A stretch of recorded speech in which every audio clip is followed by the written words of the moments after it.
Yes. Oh, okay. I just want to make sure. I thought you're usually right up here with me. So. And I'll just hang out here off to the side, just so I'm available in case you need anything. Okay. But one of the things that I do have the QR code up, so if anyone wants it, it's up on the. There are two projector screens on either side of the podium, and so if they want it, they can have it. If they didn't already get it at the registration table, and then as soon as you're done and. I'm going to speak briefly and go ahead and have them do the national anthem. Okay.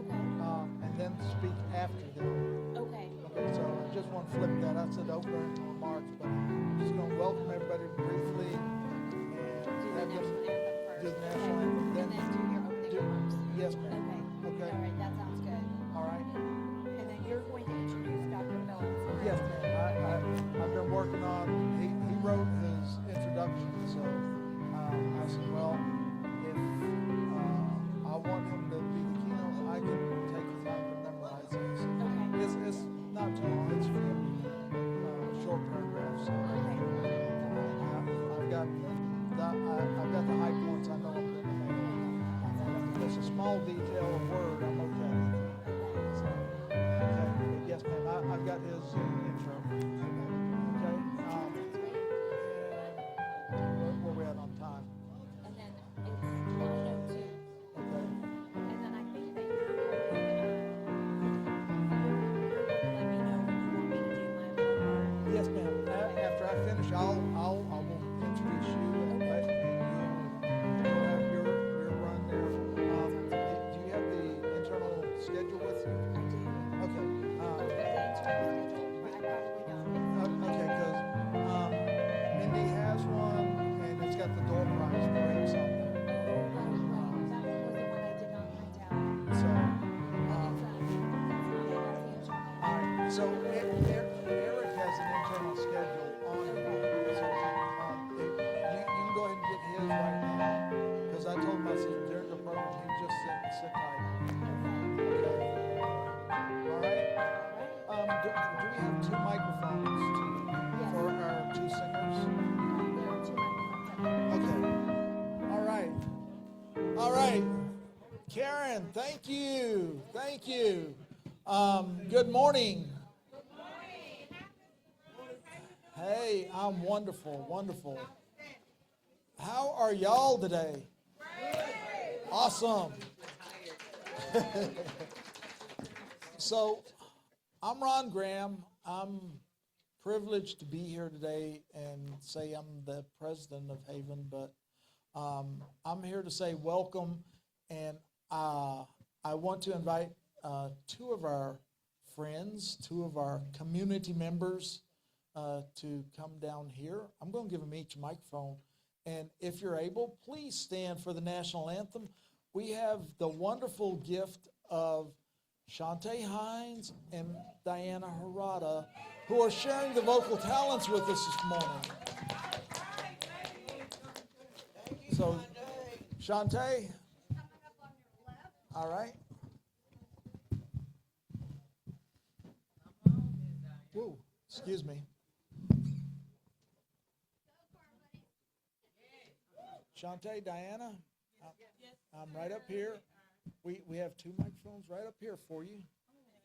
And all right, there's a podium right there. Oh, this They're is on the the stand. First one, come over Come one over. more. There's a Okay. second one. All righty. All right, Okay. if you're able, please stand.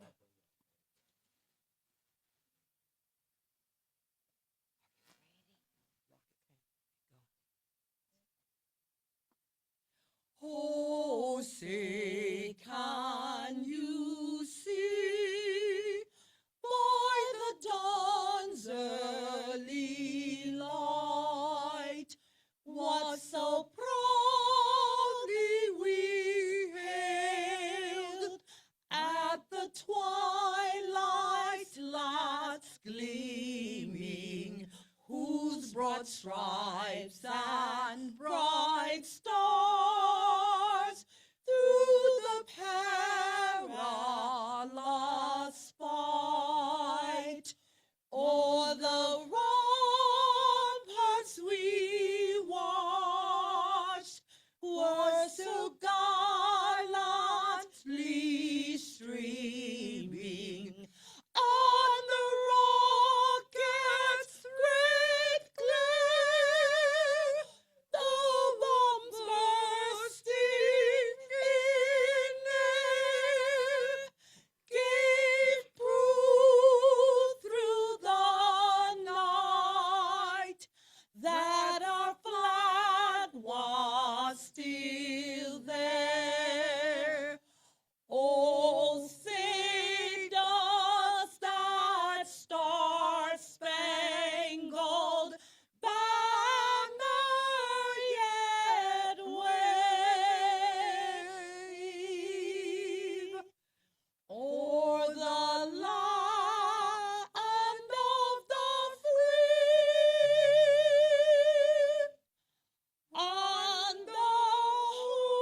Thank you, ladies.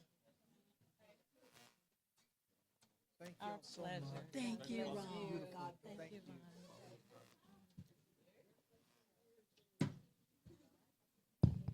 So, how about them ladies? Boy. And again, I want to also give a shout out, Miss Karen Itel. We've been doing this for 15 years, and Karen has been here every year with us, playing her piano, sharing her gifts and talents with us. So give it up for Karen Itel, please.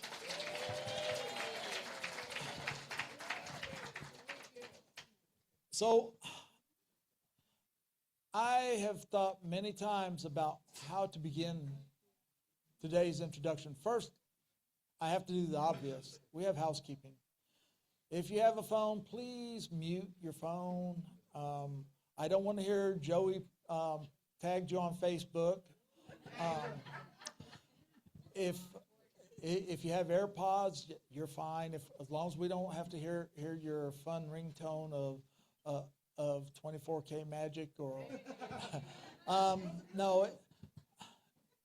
We have a good program. We've done a few changes this year. I want to tell y'all about. If you can't see it, you don't know about it. But we have screens at the front. We have a QR code.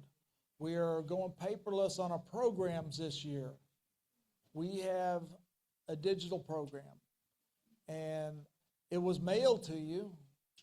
You registered, you got an email, it's there for you. Anyone else? We have QR codes that are downstairs at the different registration tables, the HAVIN table. We have QR codes for the program exhibitors list.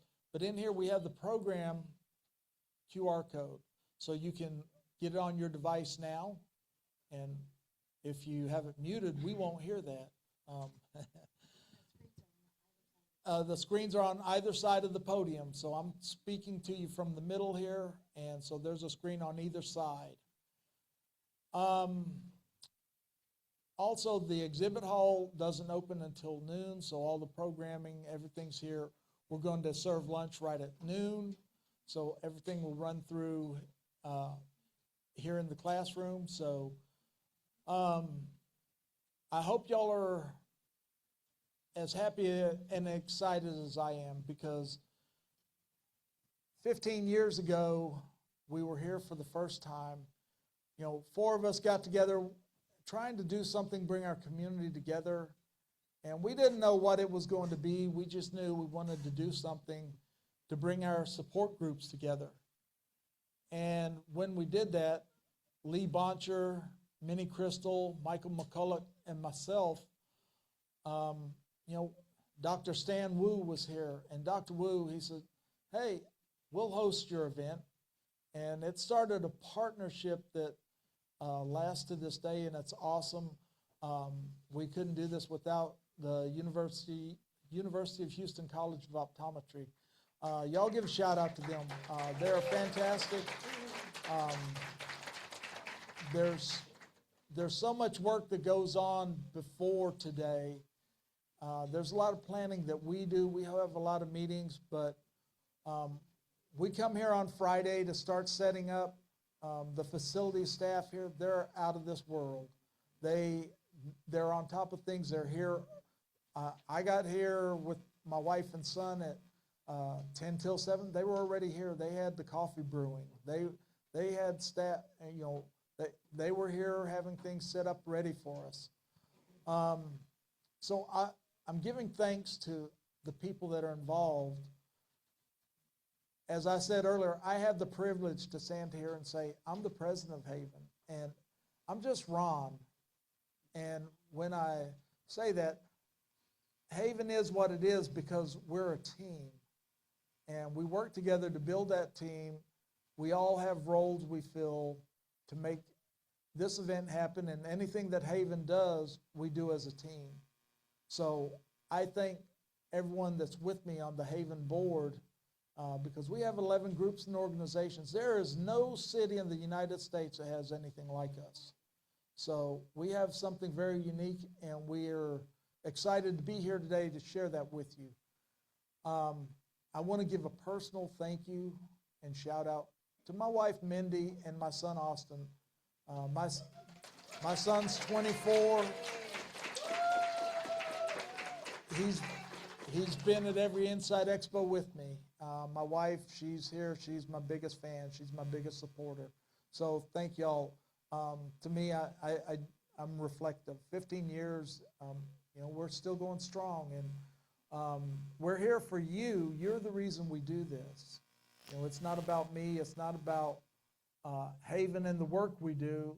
It's for you, and we hope to every year provide you more than you came here with. And it's not going to be anything you can carry in the bag. It's going to be information, resources, hopefully some newfound confidence. And we focus on community, and our theme this year is United by Vision, Strengthened by Community for 15 years. We chose that specifically to reflect what we've done to this point. Our keynote speaker, I've tried for a while to get this man here and got our schedules to match up.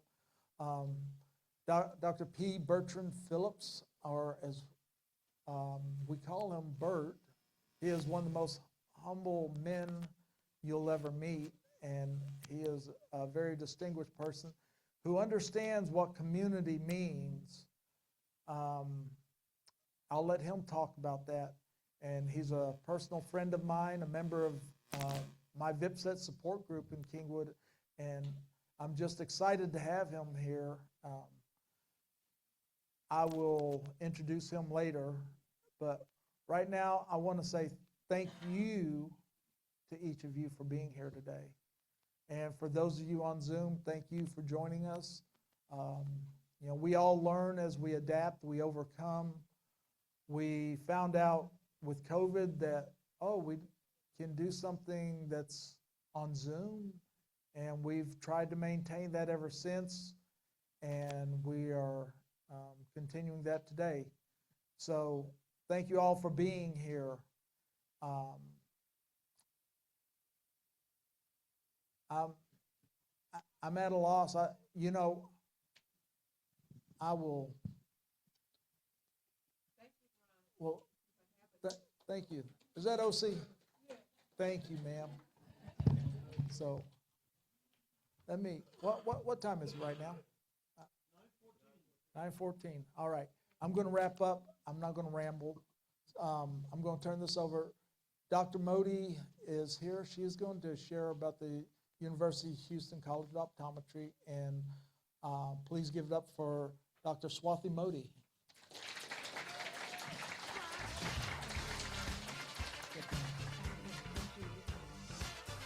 All right, good morning, everybody.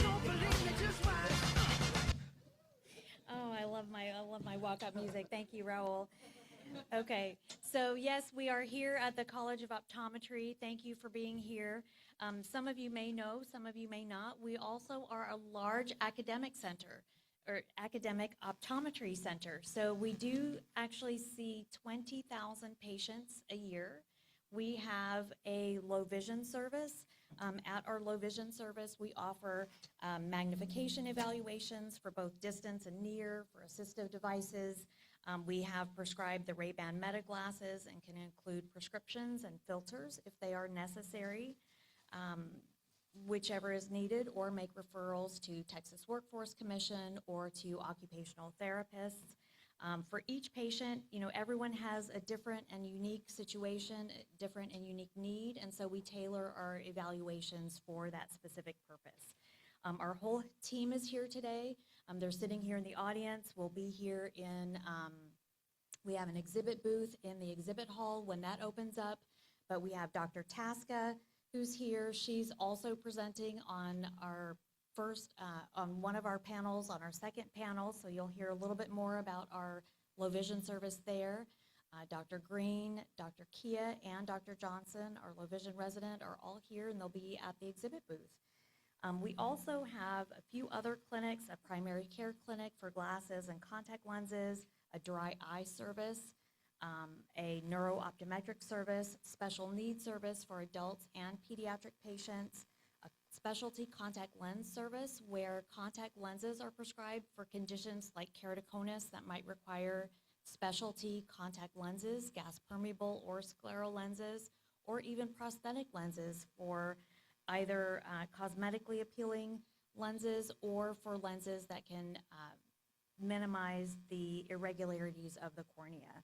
There's an ocular disease clinic, and medicine service, as well as a surgery center. So we're excited to have you here. Welcome, and without any further thought, we'll keep going on with the program. Thank you, Ron.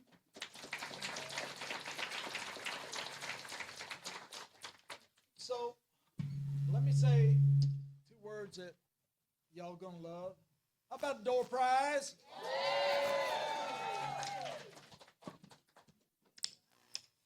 I bet you got a couple of them for you. We have a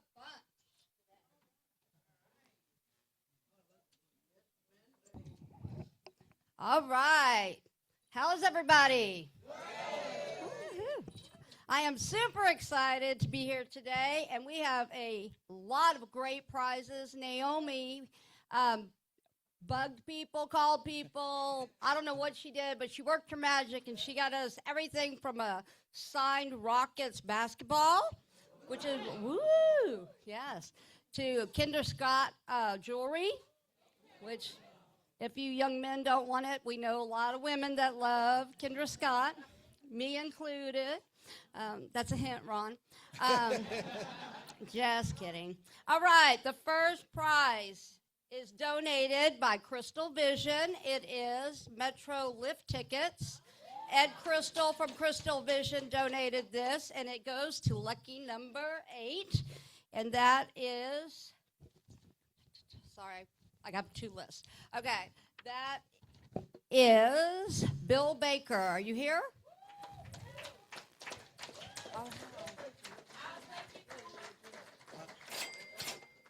I know he's working. There He's you going go. to be at the table for Foundation Fighting Blindness.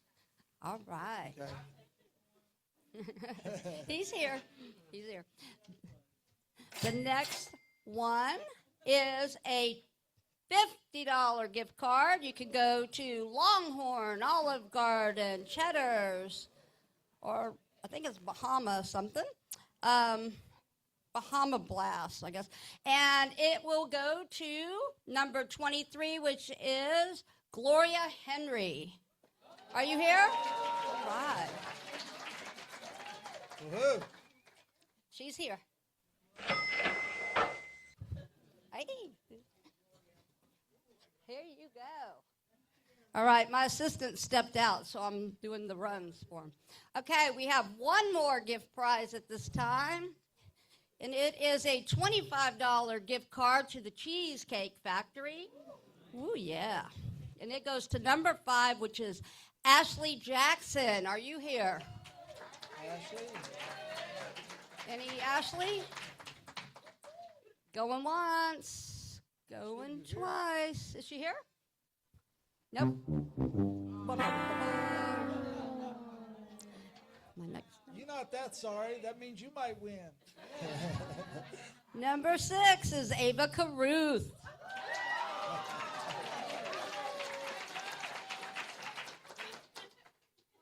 All right. All right, stay tuned. We have tons and tons more. So I want to say thank you to the groups within Haven for donating the gift cards. $50 was from iBug, so thank y'all for that. And we also have gift cards from BPN and the NFB, VIPSET, VIA. So we're good, and we're thankful for the donations, as well as our queen of the hustle, Naomi, getting out there and getting these other donations. And I want to take y'all on a little trip here. I'm going to introduce you to our keynote speaker, because he's, as I said, he's a personal friend of mine, and I worked to memorize his introduction, so I'm going to deliver that to you. So it is my honor, absolutely, to introduce our keynote speaker today, Dr. P. Bertrand Phillips, Bert. And let me tell you, at 93 years old, Bert is a proud member of VIPSET. His words, not mine. And he is a man who spent his lifetime believing in the power of people. Our strength, our dignity, our ability to shape the world into a place where we can all live. Bert will tell you many times the biggest blessings in his life is his family. His loving wife of 65 years, Judith, has been his steady companion at his side at every chapter of his life. His children, Sterling, Dale, and Juju, and his 4 grandchildren are his reasons for finding purpose and joy in life. Back in the 1960s, when he was the Dean of Students and a professor at Tuskegee Institute, Bert developed a program that was called the 3 T's model. The 3 T's were community-centered and empowered young people, families, and neighborhoods. Even today, the elements of the 3 T's program are still used to lift communities from within. For more than 70 years, Dr. Phillips has been a trusted educator and advisor to leaders in community groups, schools, government, the military, and to civic leaders. In everything he's done, his focus has always been on people, putting people first. He earned his BA and MA at San Francisco State University. He went on to get his Ed.D. from the Teachers College at Columbia University. His undergrad and master's, those were in education and psychology, and his Ed.D. was in higher education administration and guidance and counseling. He's due to his work in developing innovative community-centered programs, including the 3 T's, he has been honored with the recognition of an honorary Doctor of Human Letters from St. Olaf College. Thank you. I'm doing good remembering most of this. But that was from St. Olaf College. He's also been recognized and honored as a living legend by the Society for the Civil Rights Movement in Loudoun County, Alabama. And it is my honor and pleasure to say, please welcome Dr. P. Bertrand Phillips. Bert, take it away, sir.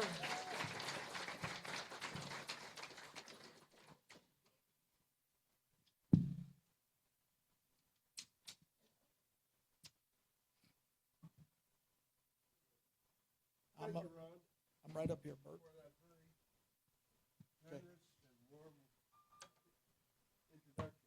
Appreciate it. Let me get up here and give you a hug.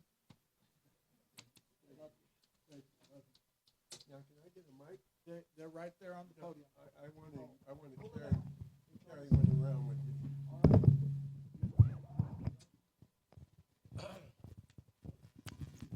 Good morning, my distinguished friends. Good morning, my distinguished friends. Thank you. Thank you. It's an honor to be here with you today. I had some notes that I prepared and was working on, and I planned to use those and stand up here at the podium, and my eyes decided that I couldn't do that. They fogged over, and yesterday when we were practicing, I couldn't see anything, and I still can't today, so I'm just going to talk with you if you don't mind. Okay, and if I can, Daniel, would you just hold this for me? Thanks. So I think I can walk right around here without tripping. You know, in 1963, Judy and I, my wife, arrived at Tuskegee Institute in Alabama. Tuskegee Institute, the home of the famed Tuskegee Airmen. I was Dean of Students and Professor of Education Psychology. And we wanted to get to know the community, so my wife and I would drive out into Macon County, which was the county that Tuskegee was located in, and just try to see the scenery and meet the people. And it was very easy to meet the people because as you drove down roads, people would be sitting on their porches and they would call out to you and say, come on and get some tea with us or some coffee or just sit and chat. And in many of those homes that we sat on those porches, they were wonderful to us, but to many other people, they would call them shacks, and they would say, well, they don't have any running water, they don't have any electricity, the people are just scraping by, and yet, to us, those homes were very special because the people were special. They may not have had all the things that we think are important, but they had love, and they had kindness, and they had hope, and they wanted the best for their children. And that was what we came every time we went to one of those homes. That was what they were talking about. And if they didn't have children, they wanted the best for their neighbor's children or their relatives' children. And so when we went back to campus, we kept that in our mind, that what could we do to help these wonderful people have a better life for their children? And the spark came one evening, Sunday night, when we had a student assembly. And in these student assemblies, at that time, the students would talk about the things that really affected them, that bothered them, that challenged them at that time. And those topics included the Vietnam War, the Civil Rights Movement, and what careers they could get in a fairly segregated world. And at that particular Sunday assembly, a student came up to the mic and said, Dean Phillips, how do you think we should participate in the civil rights movement, or do you think we should participate at all? Now, many of these students were already participating. They were members of many national and local organizations and very active. Some of them were not participating and trying to see where they wanted to go. So my answer was, I think all of us should participate in the civil rights movement. There are many different ways we can participate.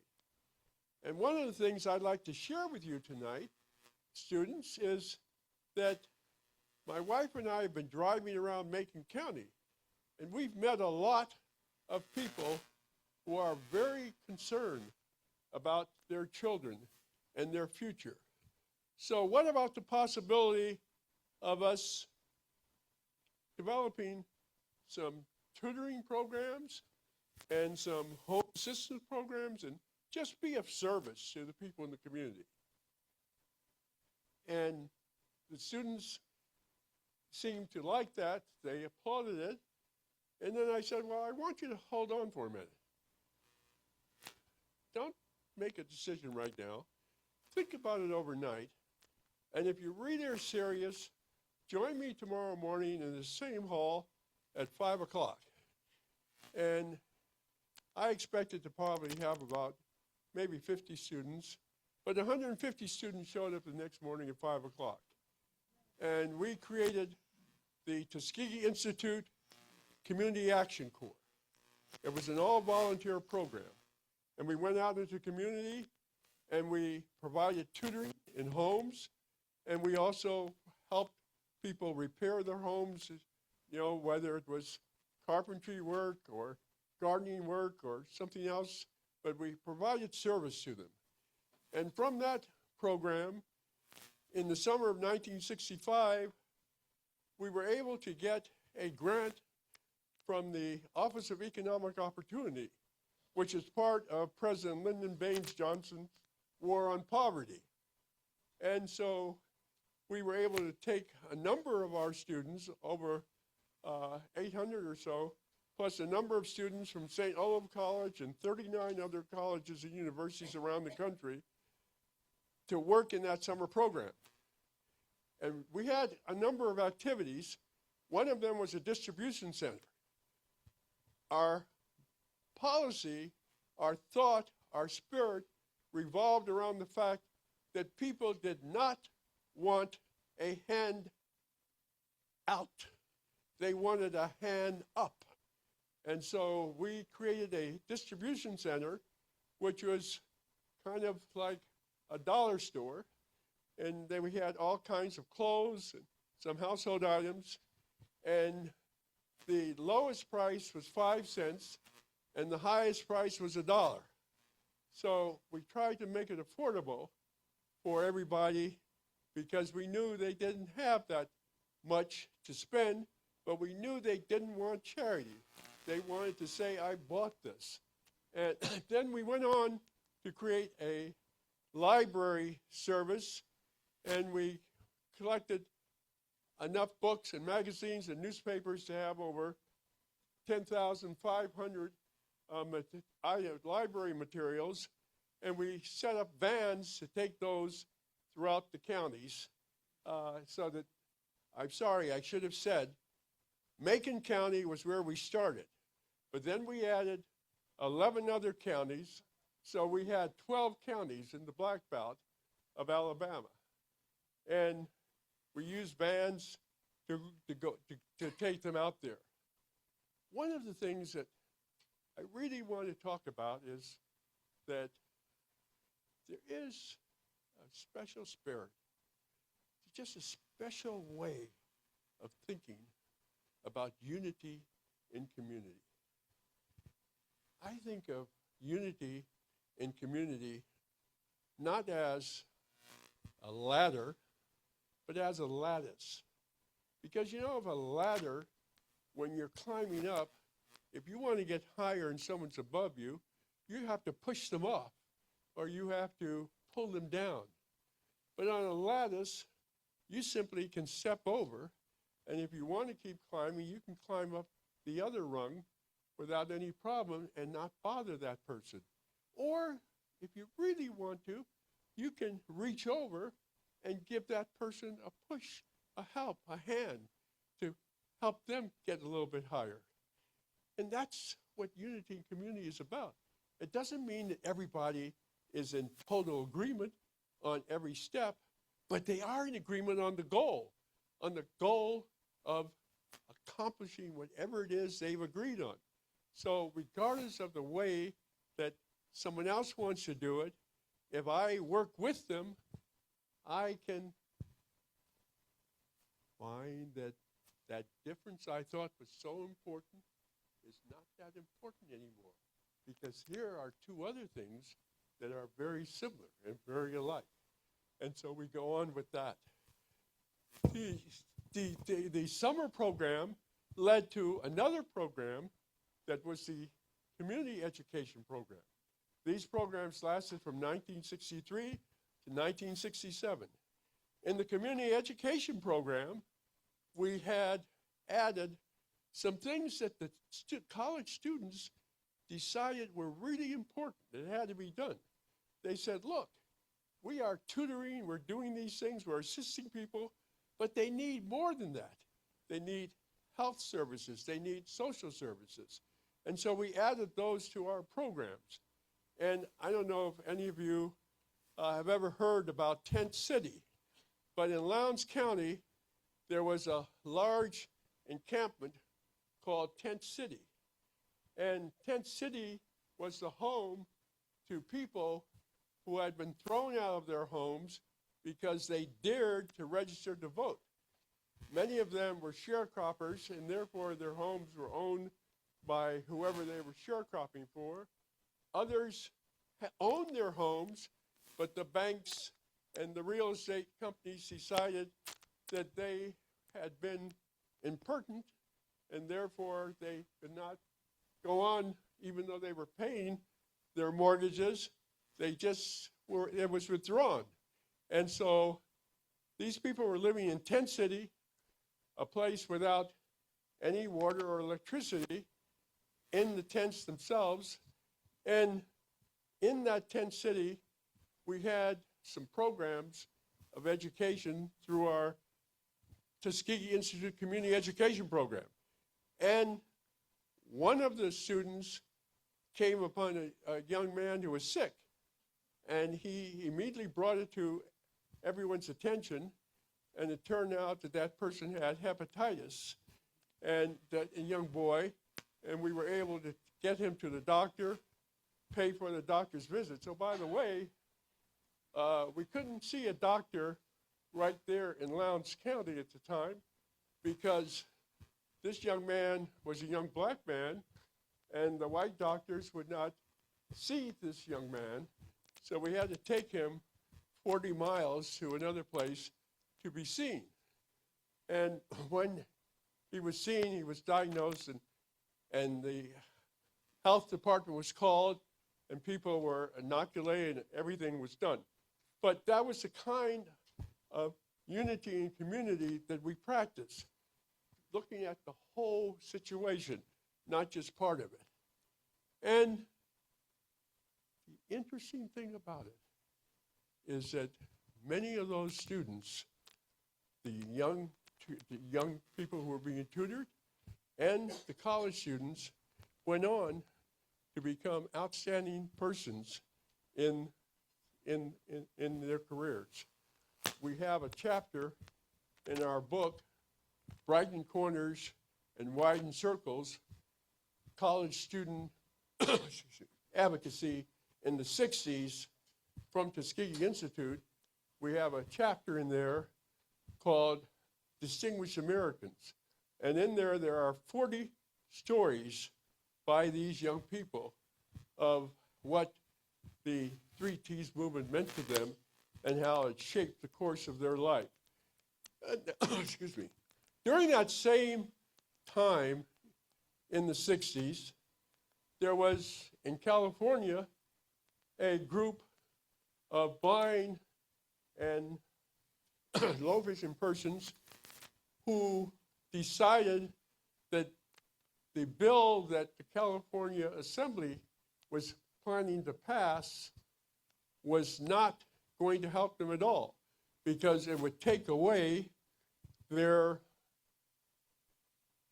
special programs that provided independence. And the theory behind the bill was that blind and low vision people did not need these programs.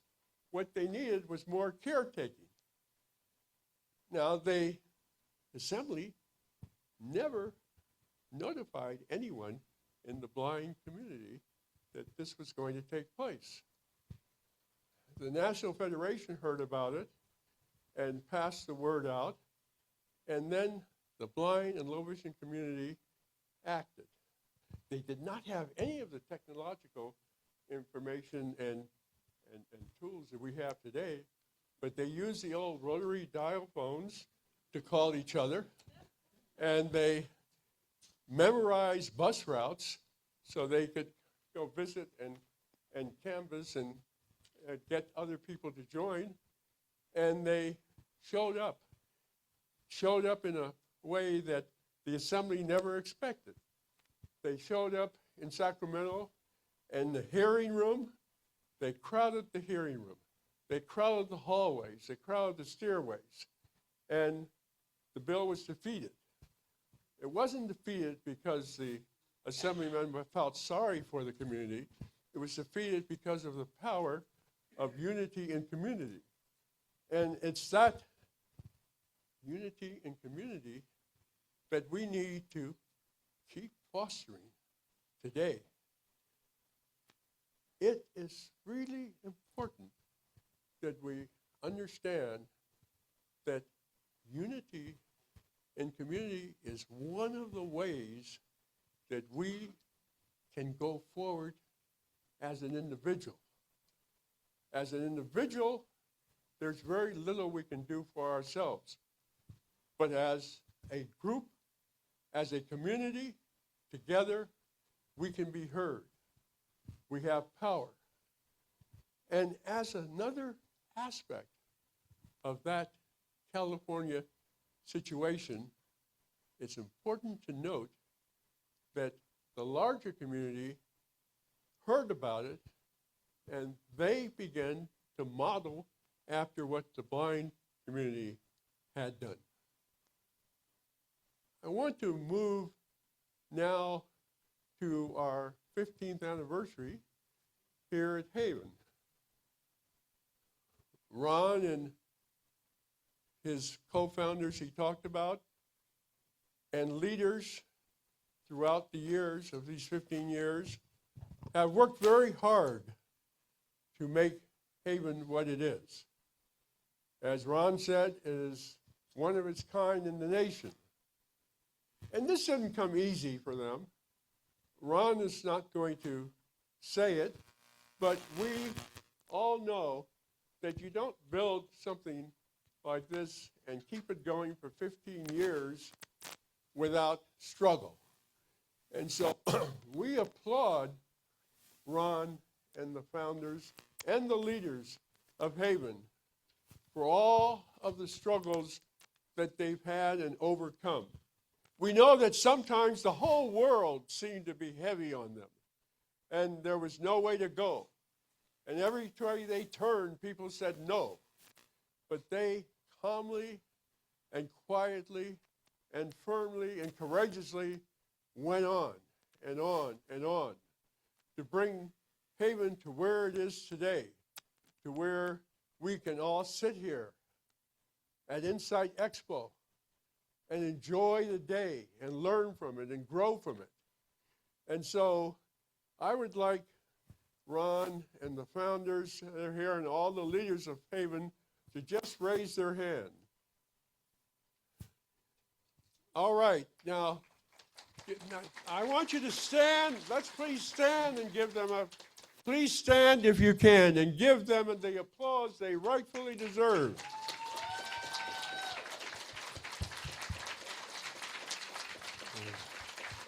Thank you. Now, thank you. It was no accident that some of the exhibitors, like Mark Matthews and others, have become our friends and allies and advocates. It was because of the leadership of HAVIN. And I want you to think about the fact that the leadership, I was here yesterday while they were preparing, and I was trying to see if I could prepare for the speech, and they were working hard. They're not leaders who sit down and order others. They were all doing the work themselves to make this happen. That is what I want to talk about. That in this day and age, we are being taught that we should not have inclusion, that we should not have independence, that the words are being stripped. We're asking not to use them. Well, we as a blind and low vision community need to stand up and need to recognize that what we are talking about is unity in community, which means we need to be forceful in saying, yes, we can. Yes, we can. And I would like all of you to join me And, oh no, before I do that, I want to talk about my own journey just for a minute. I can't close without talking about the fact that I've been low vision from when I was a small child. However, I was diagnosed with glaucoma about 30 years ago, and it stayed steady until about 6 years ago. And then I lost all the vision in my left eye and most of the vision in my right eye. And I was torn up. I wasn't sure what to do. And to tell you the truth,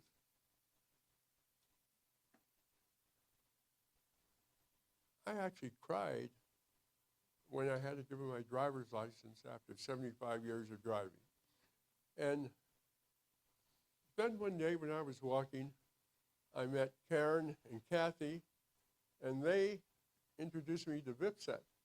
And I went to a meeting, and Ron and Mindy and Austin and all the group, Kathy and Karen, they welcomed me. They welcomed me warmly. And they just didn't give me information and resources. They gave me warmth and love and caring. And they gave me an opportunity to actually use what this theme is today, to recover, my direction and to have a purpose again and to make progress and to look at new possibilities. And it made a difference. And I thank God for my loving family. As Ron said, my wife, I call her my bride of 65 years, and who's been by my side, but also a step ahead of me at times, helping me throughout these years. And my daughter, Judy, who has always supported me, and my granddaughter, Dana, one of my 5 grandchildren, who continues to support me.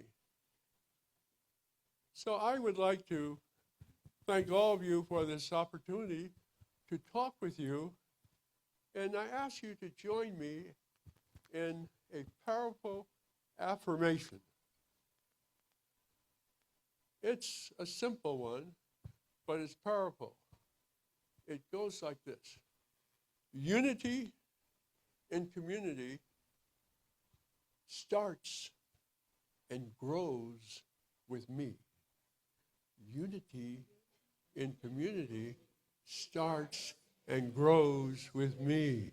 Unity in community starts and grows with me.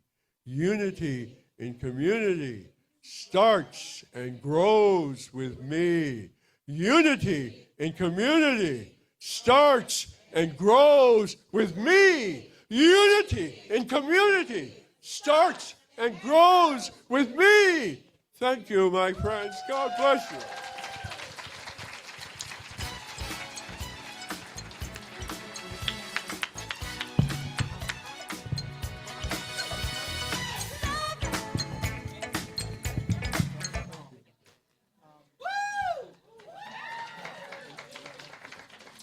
Bert, we have something for you.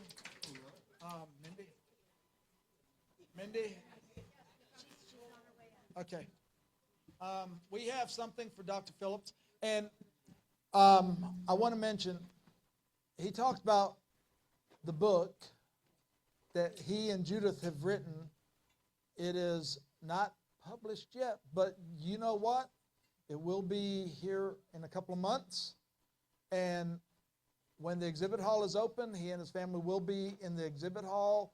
If you're interested in talking with Dr. Phillips, if you're interested in the book, they are happy to share some things with you. They were happy to take your information and be in touch when the book is published. We have something for Dr. Phillips to say thank you. Bert, it's a plaque from Haven as our keynote speaker. I may have it backwards. All right, there we go. Thank you very much, and we appreciate you. Thank you. Thank you. Thank you very much. So, thank y'all. Awesome job. Thank you so much for that. And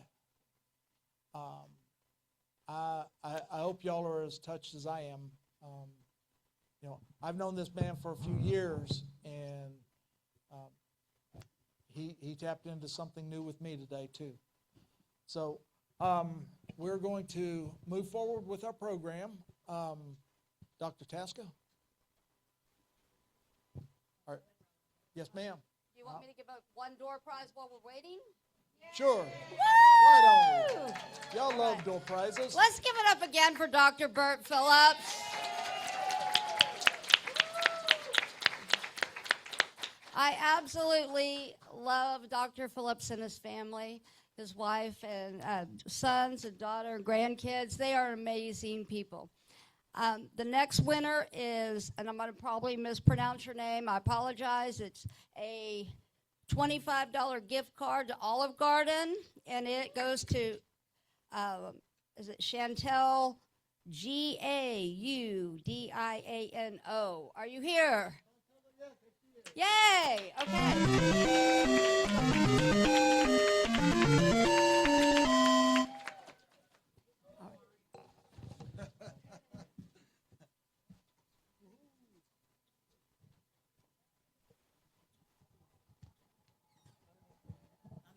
Yes, ma'am. Does it matter which one of these?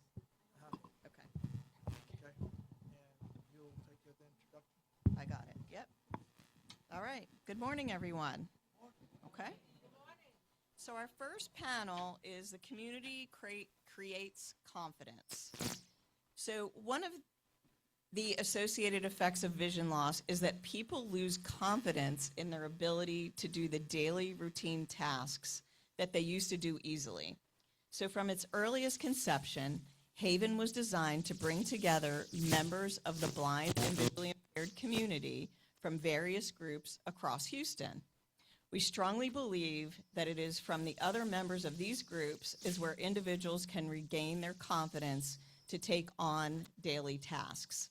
In this panel, we will have a representative from each of the groups and organizations that comprise HAVIN to talk about how they help their members and find that confidence. So the first member is familiar to everyone, standing right up here, is the visually impaired people of Southeast Texas, better known as VIPSET, and that's Mr. Ron Graham. All right. Thank you.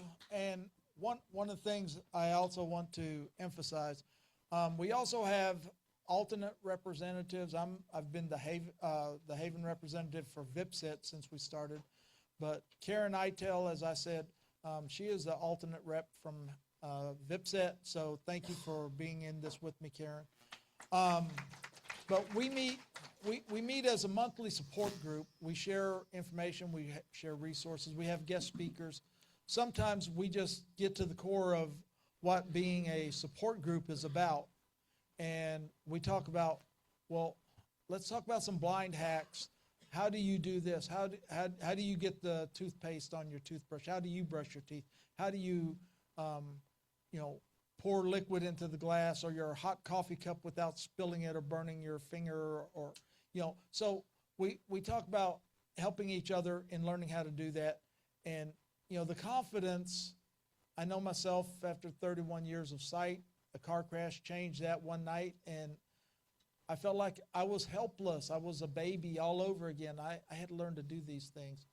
But that's what our purpose is with VIPSET, is to try to be there for members of the community in Northeast Houston, Kingwood, Humble, Porter, New Caney. We're also on Zoom. We keep our meetings hybrid. Again, COVID taught us that. And I won't dwell anymore, but if y'all want to join an online support group, we have a lot of members who don't live in the area. Get in touch with me on HAVIN, our groups page. Each of our groups have contact information. So if you're interested in what anyone says here, get in touch with their group. And if you want to join the VIPSET email list, contact me. My contact information is on the page. So thank you.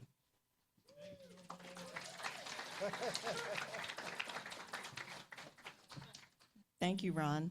The next member of the panel is from the Visually Impaired Advocates Houston, better known as VIA, and that would be Talana Townsend.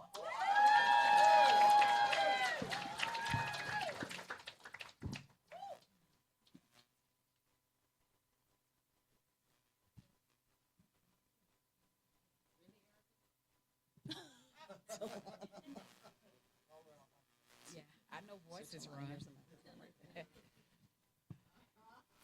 Now, a lot of people know I don't like to use this mic, but I'm going to use it today. Good morning, everybody. And I am Talana today, everybody that knows me. It's an inside joke, y'all. It's an inside joke. I know it now.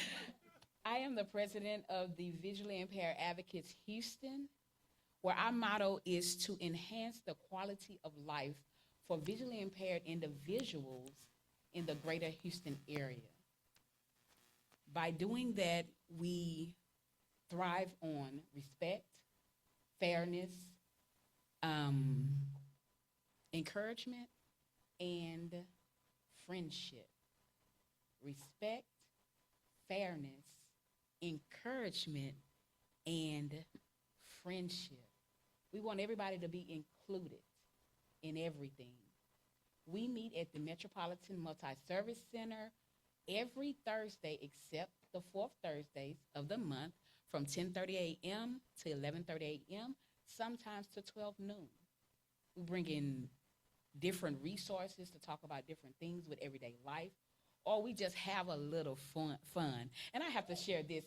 This past Thursday, we played a game. And the game was, we called it hot potato, but off the record, it was a hot butt, B-U-T-T. It was a noise-activated butt that made gas noise. And we pushed it, and if it stopped on you and said, who farted, you had to talk about anything that was on your mind at that time. And then our co-facilitator, Miss Ava, everybody knows her, she can just tell you to stop within 2 seconds, a minute, 2 minutes, 3 minutes, or however, but you got to pass the gas, and that's what it was called, pass the gas. But we do things like that on our spare time. But also, I am an encourager. And with that confidence, I lost my vision within 1 day. Went to work and couldn't see. And it took my confidence a little bit. I did not get out into the community until 6 years after I lost my vision because I didn't know nobody. I didn't know any resources. I didn't know anything. Before somebody coming into our great community, I encouraged them that your confidence will build up. Long as you're around individuals like us, everybody does something different, but we all do it on the same level at different times. But I can ask Foster, I can ask Gail, I can ask anybody. And it brings tears to my eyes to see where I have come from and where I am now. That my confidence is higher than higher, because can't nobody tell me nothing now.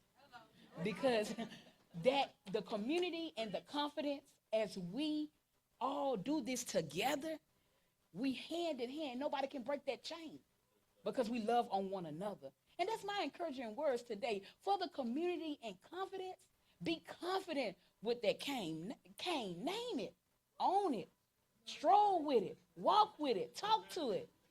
Let it obey you, because it can't talk back. You can talk to it, but it can't talk back to you. So my encouraging words is stay confident. Although we are visually impaired, stay confident, because we are confident givers to encourage one another. Thank y'all.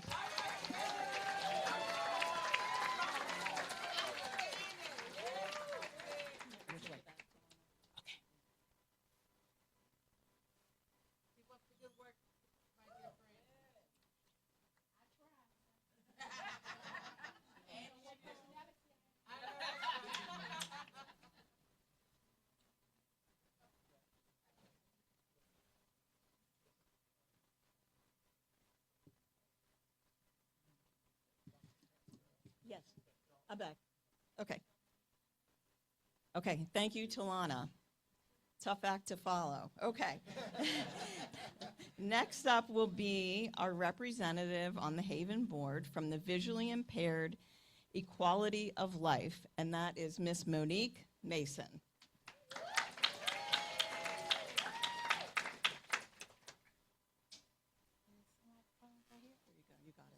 Yep. Hello, everyone. Good day. Is everyone enjoying themselves? Wonderful. Everyone's comfortable. You have everything you need. Awesome. Okay, my name is Monique Mason. I am with Visually Impaired Equality of Life. I present the News You Can Use Impactful Resource Information session, which is held on the third Friday of each month at the Metropolitan Multi-Service Center at West Gray from 11 to 2. Each month, we have a special guest presenter to present to our visually impaired community. Whether you are totally blind, legally blind, low vision, or losing vision, there are many variations to vision loss.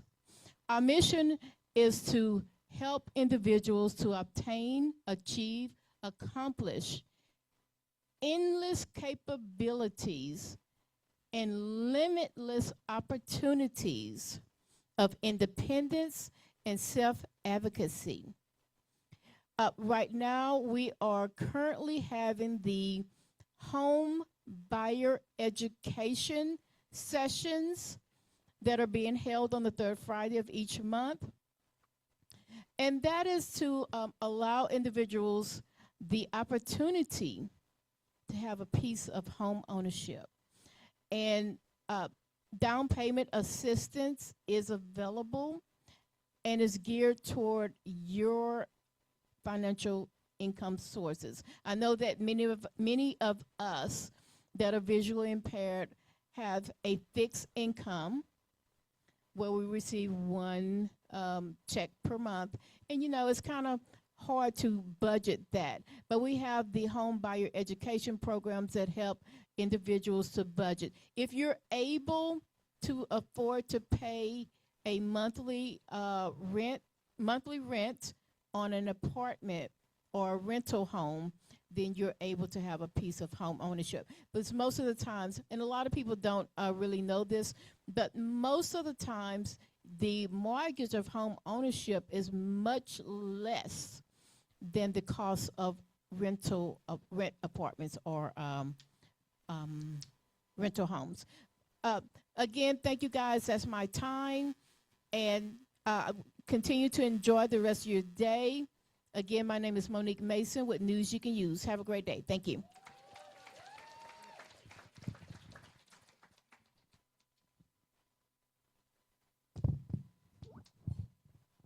Okay, thank you very much, Monique. The next member of the HAVIN board I would like to introduce is from the National Federation of the Blind Texas Houston chapter, Ms. Stacy Gallegos.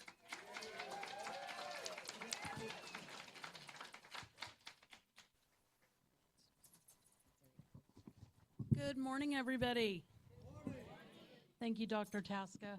So my name is Stacy Gallegos, and I am the president of the Houston chapter of the National Federation of the Blind of Texas.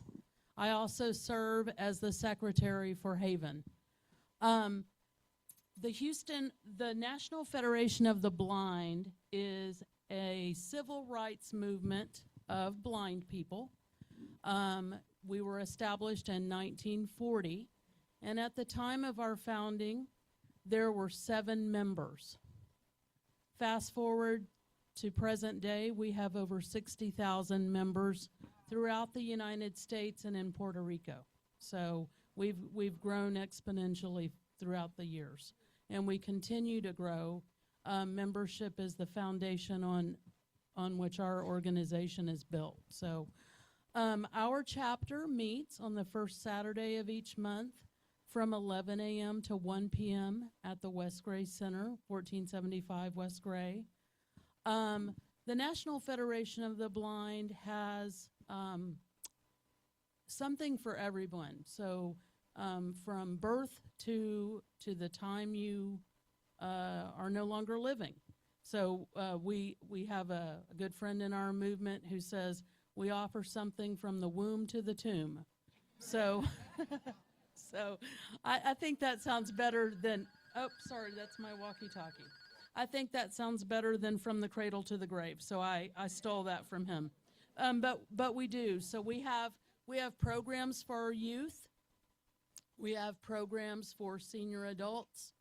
We have programs and opportunities for young adults. And so one of the things that I want to make mention of, first off, we have a national convention every year, and it changes each year from location. But for the next 2 years, 26 and 27, our national convention is going to be held in Austin, Texas. Registration right now is open and will close. Early registration for the national convention closes on May 31st. The cost is $25 for registration and $85 for the banquet. Those fees will go up after the registration closes. There's also a virtual means to participate in convention, and that has a small fee also. So you can visit nfb.org to get information about the national convention. Our state convention will take place on the weekend of November 5th through the 8th in San Antonio, and registration for that is not yet open. That usually opens after our convention, the beginning of August. So our state website is nfbtx.org, and that's where you can find information about that. We have, I mentioned we offer something for everyone, and so something I want to make mention of today is for college students of all ages, so there's not an age requirement as long as you're legally blind, living in Texas and are going to college or plan to go to college. Our scholarship program is open right now. Our application for state scholarships, which are awarded at our state convention in November. We have 5 scholarships that are awarded, and if you are a student yourself, if you know people going to college or planning to go to college, if you're a teacher of blind students or teacher of the visually impaired, please share this information with your students. The application just went live a couple of weeks ago, and that will close on August the 1st. And so we want to make sure that people have opportunities for that. We also, we don't want to leave our older folks behind, so in closing, what I want to make mention of is our Silver Bells program, which is for individuals who are blind or losing their vision, 55 and older. We have a training each year. This year, we are exploring the possibilities of it taking place in the Rio Grande Valley in August, and so information will be shared for that. If people participate in that, the National Federation of the Blind of Texas assists with travel cost, and you spend a weekend, myself and my husband Raul are trainers in that program, instructors, and you spend a weekend learning and connecting with older blind people and people losing their vision and learn all kinds of fun skills and stuff. One last thing before my time runs out is I do want to let everybody know that we do have an exhibit table in the exhibit hall today after this program where you can learn about Newsline, which is a free information audio service available to anyone who is blind or low vision or has print disabilities. And we also offer a free white cane program. So if you are a low vision person and you want a free white cane, we can get you connected with that. You don't have to be a member of our organization to apply for scholarships, to get Newsline, or to get a white cane. So we have something for everyone, whether you want to be a member or not. If you want to join us, we look forward to meeting you on May 2nd at our next chapter meeting. Thank you so much.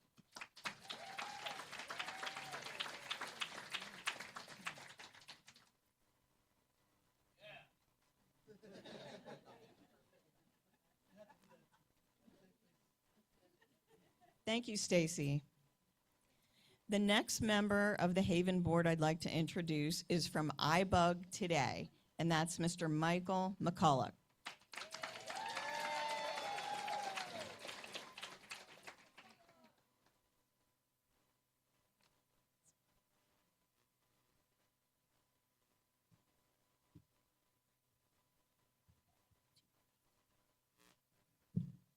Okay, all right.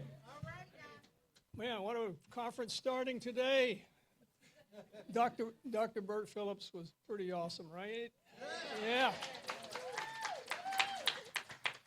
What was it? Unity in community starts and grows with me. Yes, yes. See, I was listening, Dr. Bert.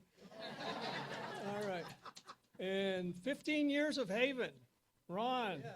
Man, you're getting old, man.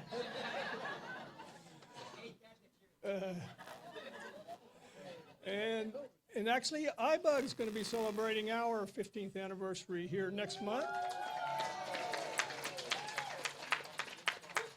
Yeah.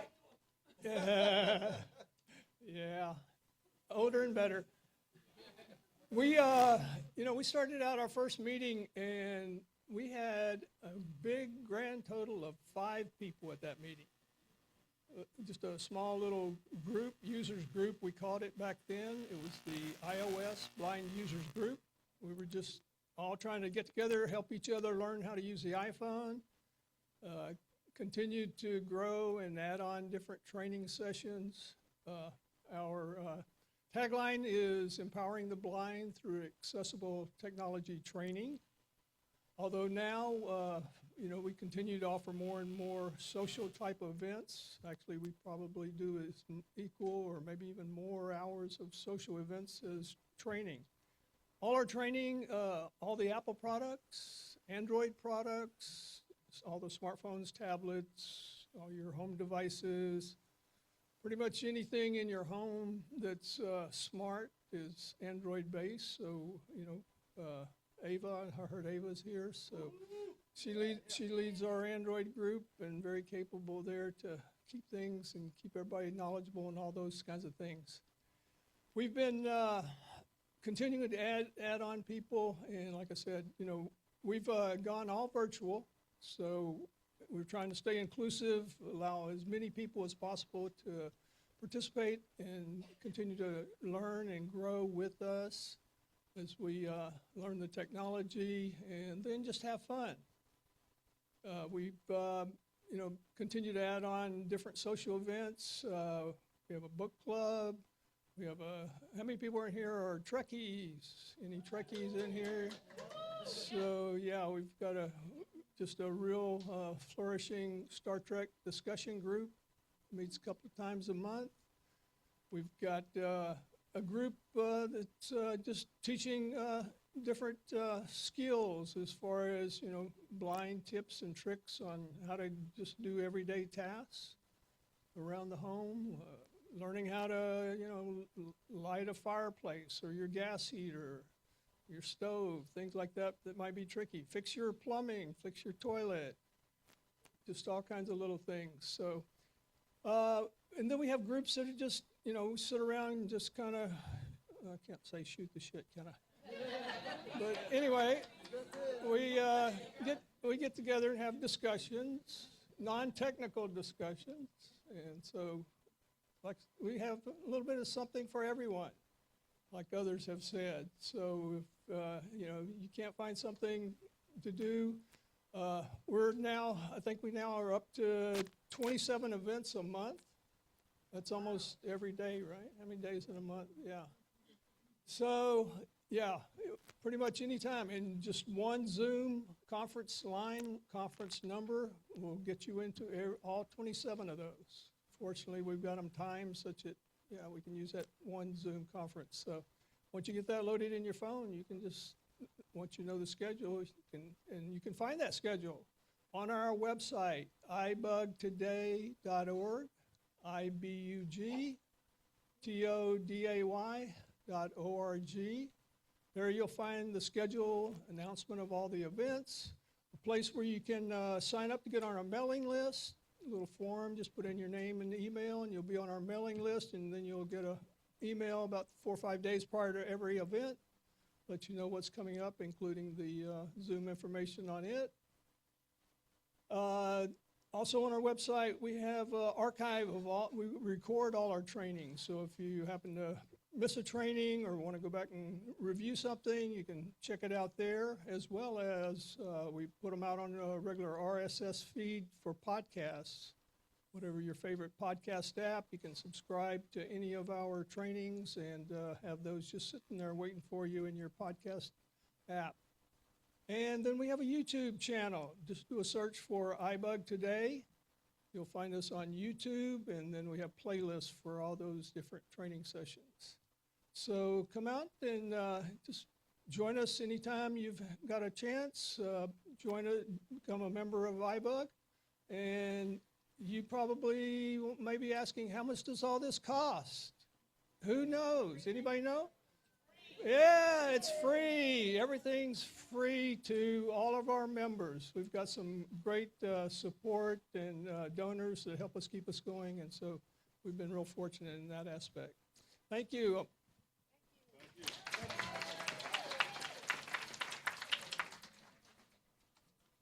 Thank you, Michael. The next member of the HAVIN Board I'd like to introduce is from the Houston Council of the Blind, or HCB, Mr. Foster Brown.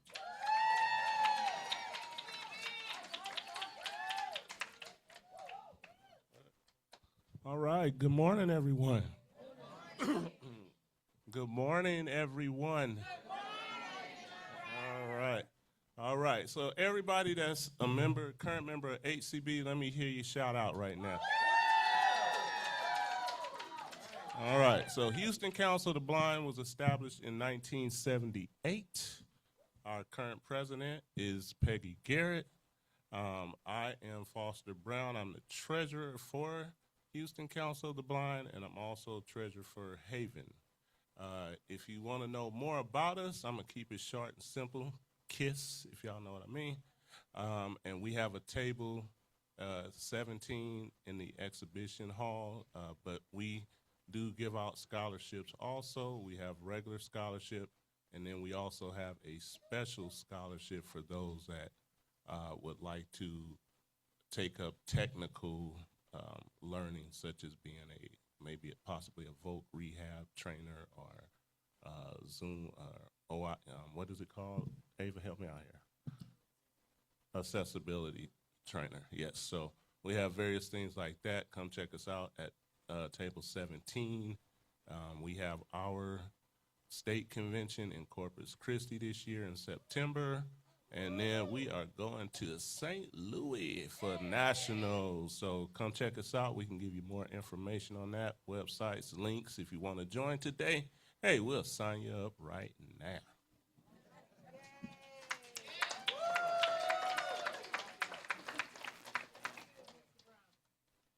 Thank you, Foster.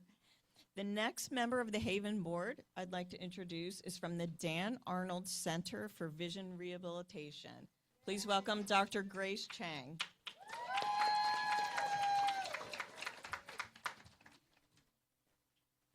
Hi, good morning, everyone. My name is Grace. Ooh, hi. I hope y'all are having a wonderful time.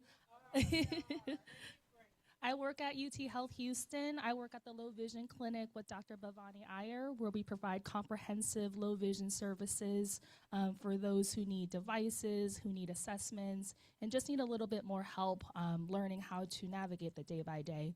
And so as an occupational therapist, I actually provide in-clinic training on a lot of vision strategies, a lot of different modifications, and we also have someone come out to the home. But I'm on the panel next, so I won't go too long. But it was lovely to meet y'all, and we are exhibitor table number 10 downstairs if y'all want to learn some more. All right, thank you, Grace. The next member of the HAVIN board I'd like to introduce is from the Blind Professionals Network, or BPN, and that's Miss Victoria Hillard.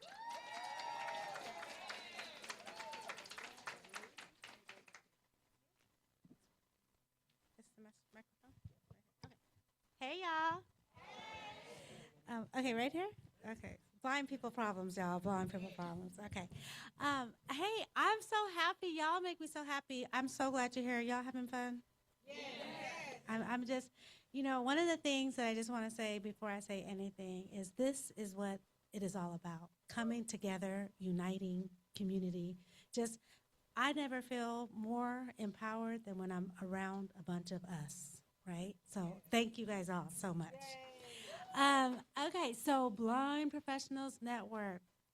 I started BPN in 2019, a small little group, and I'm going to call somebody out because Foster Brown, who's right here, right?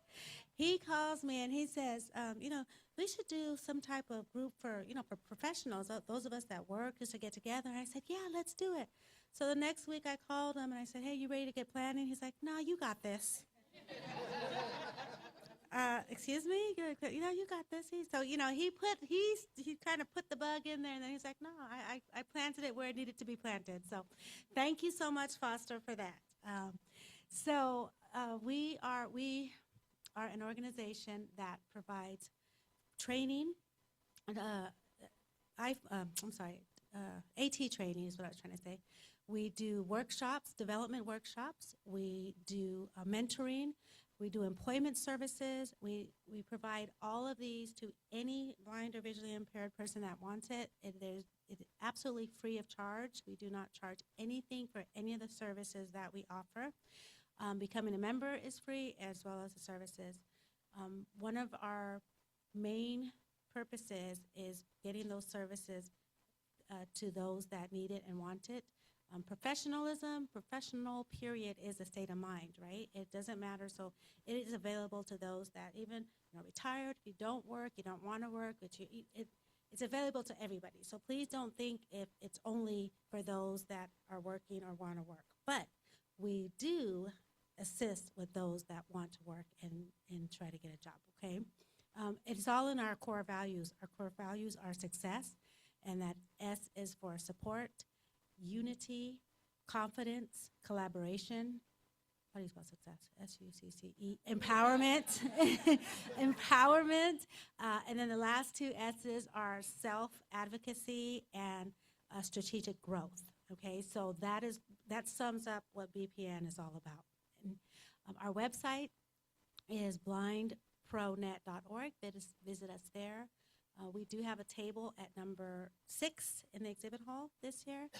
I do just want to share a couple of things. I'm not try not to go too long, right? But we have monthly meetings that we do. They're all virtual. We have a support group that meets once a month. We have a professional empowerment Wednesday where we have outside resources. We have 2 professional they are called Empower to Thrive workshops, and they're just kind of building up those skills, those different skills. There's 2 a month of those. We have some networking opportunities, and those are the 2nd and 4th Fridays of the month.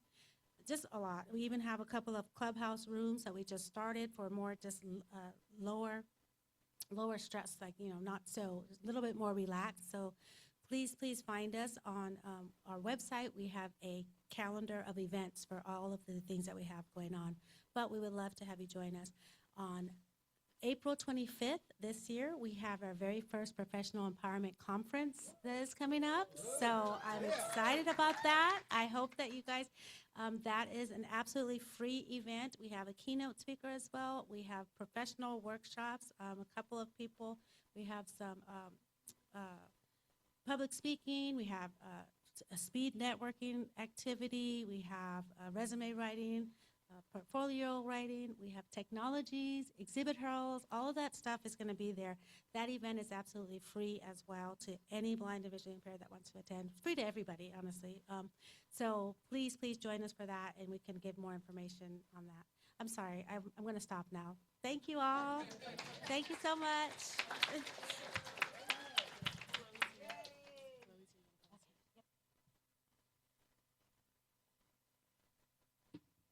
Thank you so much, Victoria. So there are two other organizations that are members of HAVIN, and I don't believe, unless Ron corrects me, that we have representatives here today. I'd just like to mention, okay, the Lighthouse of Houston and the Blind Veterans Association.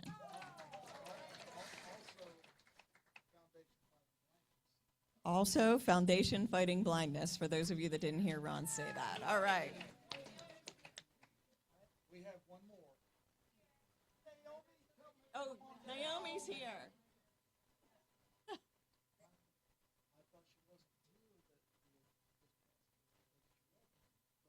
Oh, she's hiding in the corner. Come here, Miss Low-Key Hustler.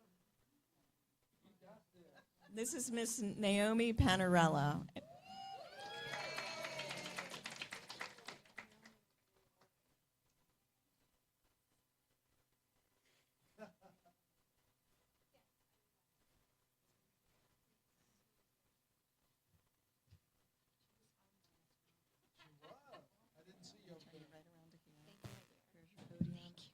Good morning, everybody. Good morning.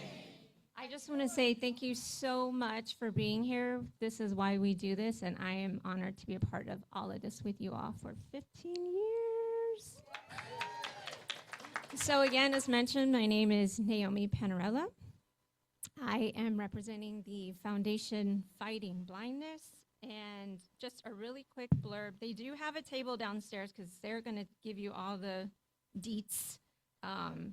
But just very quickly, sort of the motto for the foundation is that they are committed to finding treatments and cures for people affected by blinding diseases. I myself am affected by visual impairment of retinitis pigmentosa. Sorry, this mic is tricky. Somebody mentioned confidence earlier, so just like a really quick about me. I am a pageant queen, I'm a runner, I'm a cyclist, I'm a dancer.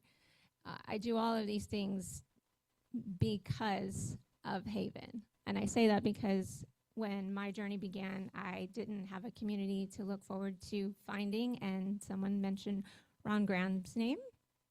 And that's pretty much where it started. I joined HAVIN many years ago, and as the treasurer, now I'm the vice president. And I just want to mention that all the groups that represent HAVIN are absolutely wonderful. I know Stacy with NFB, I've become a member and I've gone to state convention with them, and it is a blast. You should go. Michael McCullough with iBug, he and I have gone skydiving. He introduced me to Ski for Light. I skied for the very first time. So we do all this, you know, in spite, I guess, if you want to say, of blindness. So I encourage everybody here to meet everyone on the board, the doctors that are present, helping us put this on as well, and all the exhibitors in the exhibit hall. Thank you.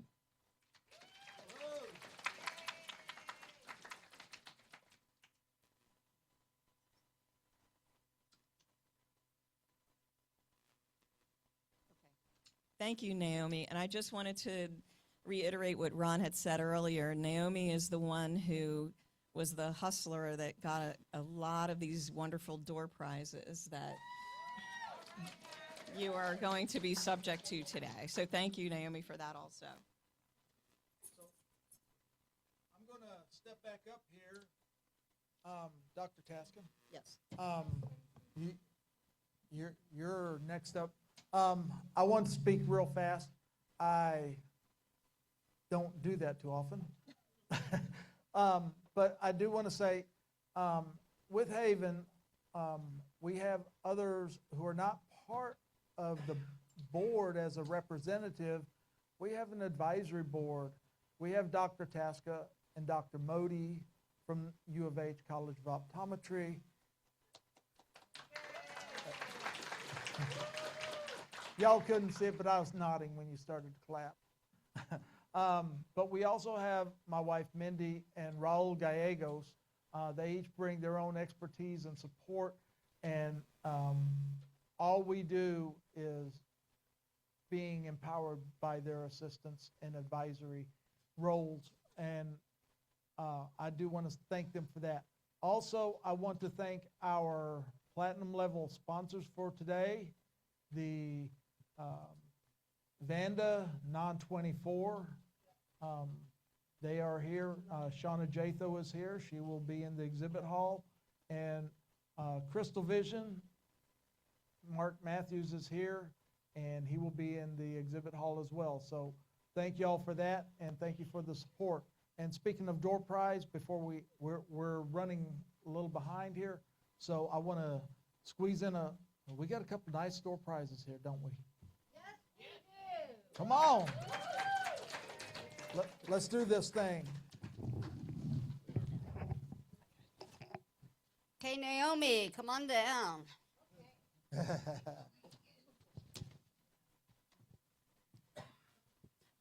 All right. The online Zoom participant attendee that won a $25 gift card is Joanne Tran. Y'all give it up for her. Okay. We also have a bag of goodies for Imprint, and that goes to, and I'm going to slaughter this name, and I apologize, is it Javia Washington? How do you say it? Javia, I apologize. I apologize. All right. We also have a $25 Starbucks gift card, and it goes to Jim Nimps.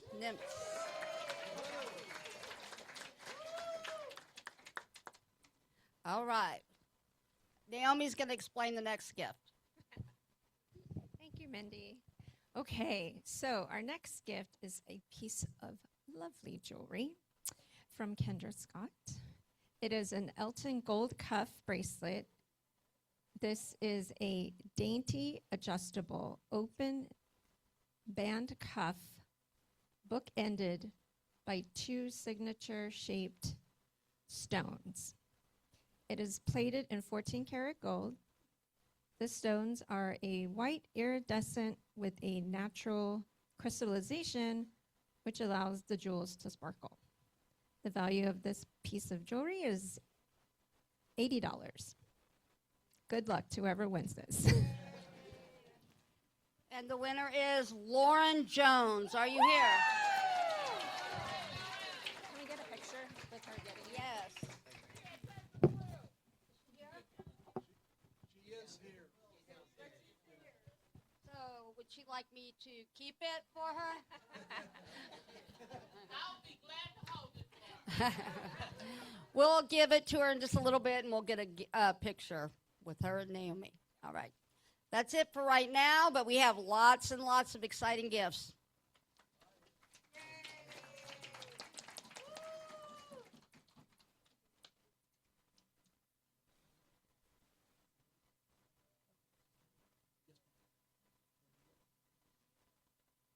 All right, well, I get to start us off on our next panel. So this is low vision teamwork. So if I can call up my panel members, excuse me, Dr. Grace Chang, Dr. Tasca, Foster Brown, and Miss Sherlyn Kelly.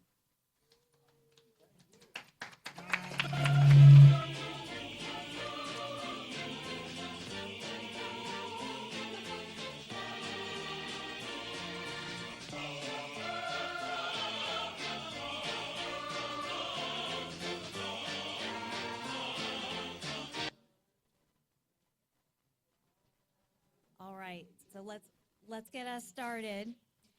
So success in low vision care isn't just about the right people or the right tools, it's about the right team. This afternoon, we're joined by a dynamic group representing every step of that process. We have the clinical expertise of Dr. Jennifer Tasca, our low vision specialist, the practical hands-on guidance of Dr. Grace Chang, and our panel's occupational therapist, and most importantly, the lived experience of Sherlyn Kelly and Foster Brown.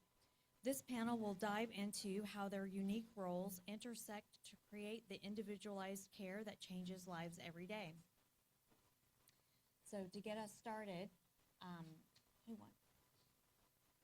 Let me start with Dr. Tasca.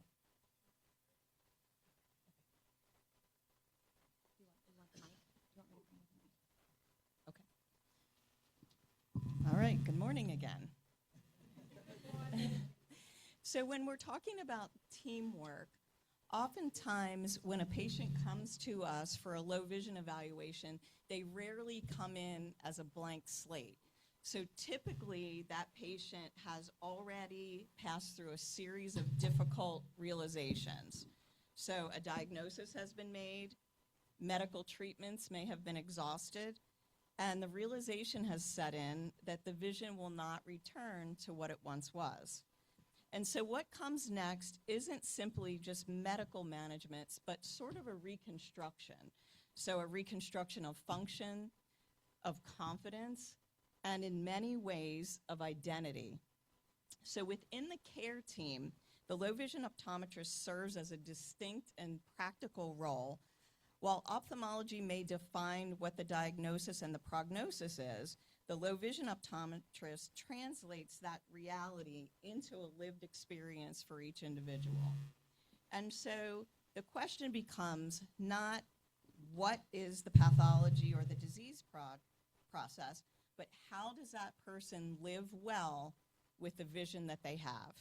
And so the evaluation that we do in our low vision service, it reflects that shift. So it's about understanding the patient's world and how do they read their mail, navigate their kitchen, recognize faces, or manage their medication. So the measurements that we take in our clinic are done under different circumstances than in a normal eye exam. And so the conditions that we use, we try to simulate real world experiences for folks in order to help explain the real world difficulties. And so the examination becomes sort of a conversation, one that uncovers not the person's limitations, but what their priorities are. And so from there, the optometrist will begin a careful process of matching the need to a strategy. And so we may use high-power spectacle glasses, handheld magnifiers, stand magnifiers, telescopes, electronic magnification, text-to-speech devices, all of those things to use them as solutions to very specific problems. And training with these devices is essential. And so how do you position the material? How do you use eccentric viewing or that off-center sight that you may need to use in order to see something a little bit easier? And, or lighting, right? Lighting makes a big difference for some folks. So what appears to maybe be a simple magnifier really often requires very thoughtful instruction before it can become a very useful tool for a person. And so the occupational therapist kind of reinforces that strategy, and they help to integrate that strategy into a daily routine for someone, and you will hear Dr. Grace Chang in a few minutes. And so I also want to mention that as a member of this team, we also may have an orientation and mobility specialist, right? So they can help a person navigate through space, whether that means crossing a street or moving through a grocery store. Also, we can't not mention social workers or counselors that can help address the emotional weight of vision loss, which sometimes is just as significant or maybe not more than the functional loss of vision itself. And so communication among the team is essential. And so what emerges from this collaboration is not a restoration of sight. We wish we could, but hopefully a more confident and independent individual. And so a patient who once felt defined by what they could no longer do gradually begins to reassemble a sense of capability. They can read again, perhaps more slowly. They move through familiar spaces with greater assurance, and they participate in their own lives with less hesitation. And so in this way, I view the low vision optometrist neither as the beginning or the end of the process, but a presence within it with all these other subspecialties. And so the optometrist is someone that helps someone transform a diagnosis into a plan, and with the collaboration of the occupational therapist, turn the plan into a way of living.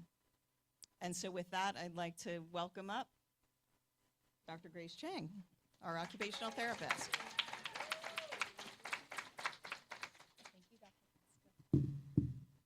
Good morning again, everyone. Yes, ma'am. Again, my name is Grace. I am the occupational therapist for low vision. I actually work at UT Health Houston, the University of Texas, and I work with Dr. Iyer, who's also a low vision diplomate or specialist. And I specialize in vision rehabilitation. So I help people with low vision or affected vision function as independently as possible and maximize the use of their remaining vision.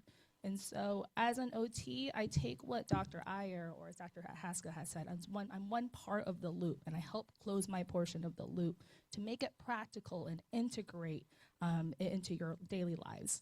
And because I'm also a healthcare practitioner, I'm covered by most insurances. And so a big part of my role, it actually starts off with my own occupation-based assessment. So I don't just measure vision in a traditional sense, as Dr. Taska said. I look at how vision loss actually affect real-life tasks. So for example, how does one's vision affect your ability to read the itty-bitty medication labels or cook safely, manage your finances, navigate your environment, and of course, most importantly, what matters to you? And following that assessment, I then develop interventions that are very custom just for the individual. And so one major area I do is vision rehabilitation.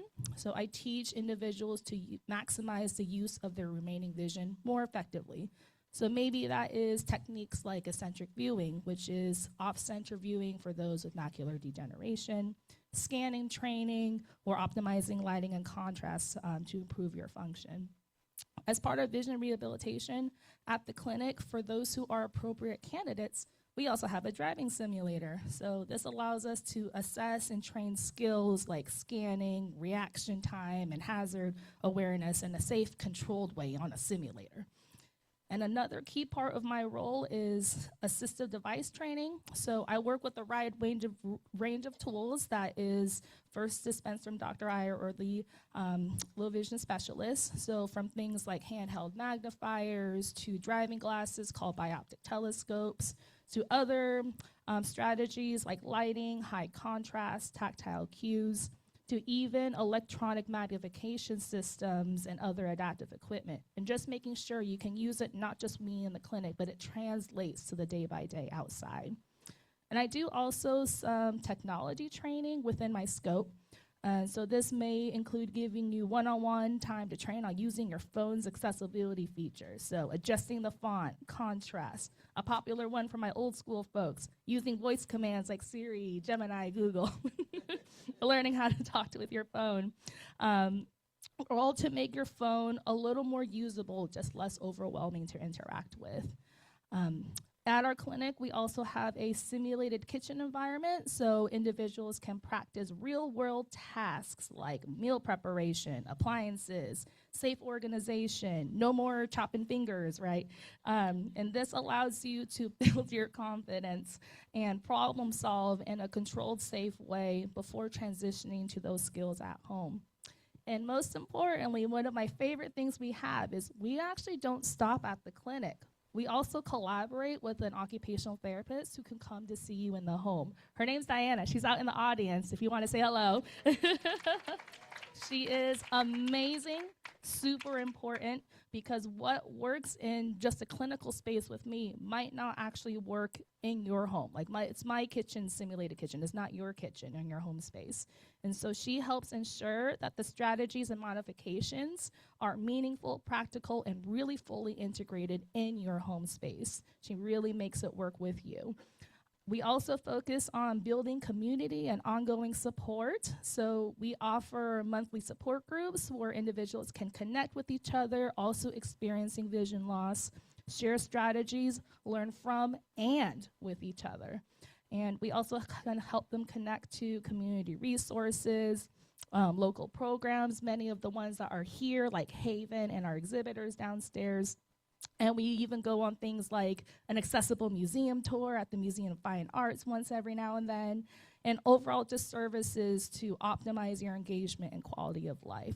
So in summary, in many ways, we just really help close the loop from your low vision optometrist, their recommendations, to real life implementation at the home and in the community. And my goal is just to be that bridge to help you be more independent in your everyday life. And once again, if you would love to learn more or say hi to Diana, our wonderful therapist, we'll be at exhibitor table number 10 downstairs. Thank you.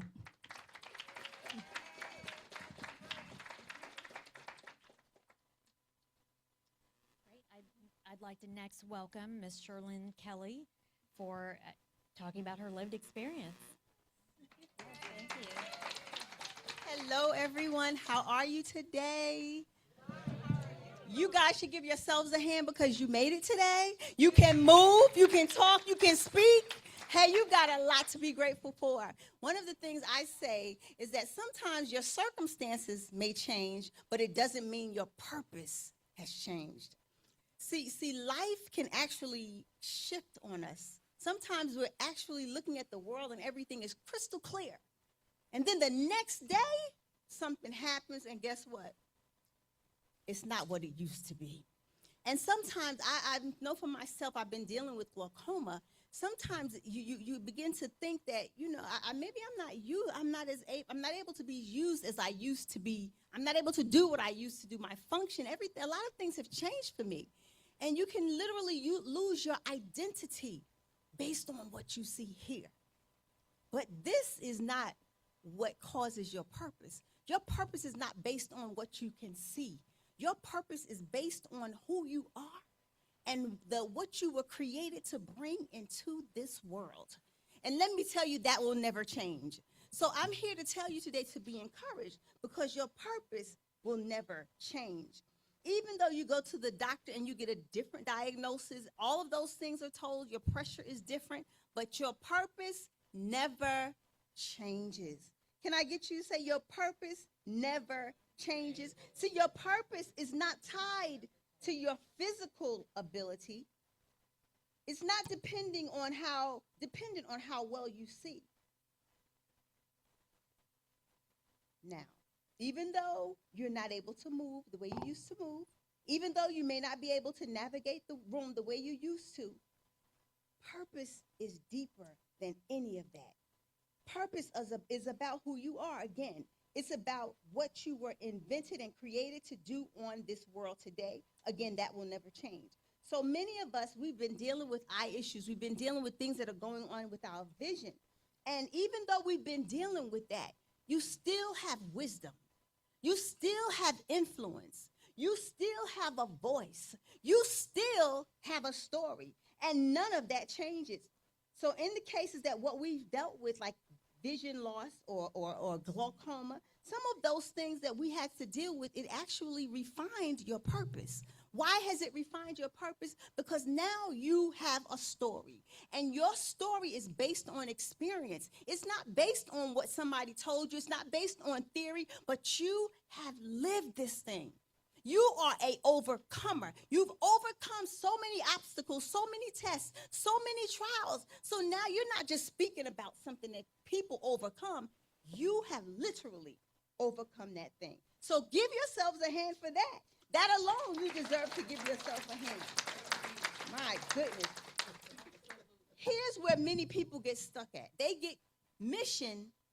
They refuse to understand, and they don't understand. They confuse mission with their method. So what happens is the method you might need to adjust, but the mission and the purpose that you were created for, that remains intact. So now you can't get stuck in where you are because you may have to adjust a few things. The method is still, it may have to change. So now, for instance, if you used to jump in your car and drive like Doctor was talking to us earlier, now your adjustment, you may need to adjust that. You may have to navigate a little bit different now. It's okay. We have to understand that. You may have been able to read everything all at once. It was just okay to read. Now you may have to use audio, but it's okay. So we may have to adjust a few things. We may have to do a few things differently. It doesn't mean you're not purposeful. It doesn't mean you've lost your value. It doesn't mean you've lost your worth. You're still worthy. You still have a purpose. You were created to do something powerful in this world. You are amazing. Tell yourself, I'm amazing. I'm amazing. Let me tell you this. So maybe you're not able to see as clear as you used to have been able to see. Okay, you may have had to make some changes and some adjustments. And I say for myself, I had to make some adjustments because the old me used to walk in the room and I'd bust up in the room, hey! Now, look, I'm standing in the room before I go, and Miss Dr. Grace put me standing there. You look from your right to your left. I'm looking from my right to my left. I'm looking on the floor to make sure there's nothing that's going to trip me up. That's what I began to do. So I had to make a few adjustments. You make adjustments with what we're dealing with, but this is actually giving you experience. It's giving you strength. It's giving you something, stamina. It's letting you know that you can still do what you have to do. There are some powerful and impacting voices in this world today. Those people who overcame, they learned to adapt. They learned to adjust. They learned to make it in spite of the challenges that they had to deal with. I don't want to lose my page here, but I want to tell you that you don't have to give up because of this new assignment. Adversity is going to actually help you. Some people, their purpose is revealed in adversity. And it's okay. You learn who you truly are. For myself, I've always been this little kid that will go around with my brush in my hand. I said, I'm going to talk. I'm going to sing. One day I'm going to do this. That was me as a little kid. Little did I know. That was one chapter in my life. But little did I know right now I'd be standing before you with a mic, right? But I'm not able to see your faces clear. But it's okay because my purpose was to stand here. That never changed. Yes, it's different. I have to adjust. I'm still going to stand here. I'm going to continue to walk in power and walk in what has been placed in me from the Almighty. Can I tell you that there is something in each and every one of you? Are you alive today? Then your purpose is still alive. You can't quit now. You can't give up now. Don't you dare give up now. There's something on the inside of you that other people need. They need to hear your voice. They may hear mine. Mine might not be the voice for them. Your voice is what they're waiting to hear. So if you can use your voice, show up. Share. Say what you have to say. Because guess what? You still have a voice. Do you all know how powerful your voices are? Do you know that you can change situations by your voice? It's the tone that you use. It's what you have to say. When you begin to speak positivity in a negative situation, guess what? Things begin to change. Situations begin to change in your relationships. People who aren't dealing with what we're dealing with, I can tell you today that just being positive, speaking positive, not giving up, hanging in there, continuing to move, and not quitting, that's how you win. Because you know that there's something that you were created to do. How many of you know that you were created to do something? Come on, let me see your hands. Do you know you were created to do something? Then let me just take a moment to speak to somebody who may be really dealing with this thing and thinking that they have no worth. Because at one point, I said, I'm just going to sit. I used to sing in church. I said, I'm not going to sing. I'm not going to talk. I'm just going to sit here. I don't want to do anything anymore. I'm done. I said, I'll just sit here. I can't. If I fall, I don't want people to think something's wrong with me. I don't want to bump into people. Y'all know what we deal with. But look at me today. I'm here to tell you that I refuse to to allow those things that happen to me keep me from my purpose. And I know that you have a purpose. I know that you were born to create. You were born maybe to sing. You were born. I heard something with the HAVIN group that there was a young lady who actually played golf. If she can play golf, surely I can stand here and talk. So I'm here to tell you today that if there's anybody in here grieving, seriously, thinking that you have to give up and you have to quit, I'm here to tell you that you were created for a divine purpose. Don't you dare give up. Don't you dare quit. There is somebody who needs to hear from you. We went to an event with our group, the Low Vision group with Dr. Grayson. We went to the museum. That was community building. You can't stay home and sit and not do anything. Join the low vision groups. Join the foundations. Become a part of the trial, the clinical trials that they have. Why? Because we have children coming behind us. There are some of our diseases that we're dealing with that are generational. We don't want our children to deal with this. So step out of yourself. I'm sorry. Step out of yourself and woe is me. I'm sorry. I don't know what to do. Because that's not reality. You can do something. You can do something. Even if it's volunteering just to give out napkins when they need napkins on the table. Don't you dare stay at home. Don't you dare quit. Remember, you were born on purpose, for a purpose, and with purpose. Thank you.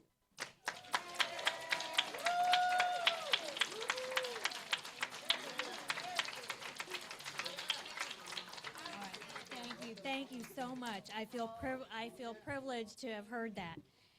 All right, so they're awake now. That's exactly right. All right, we've got more lived experiences. So Foster Brown, we've heard from him already. We get to hear from him again.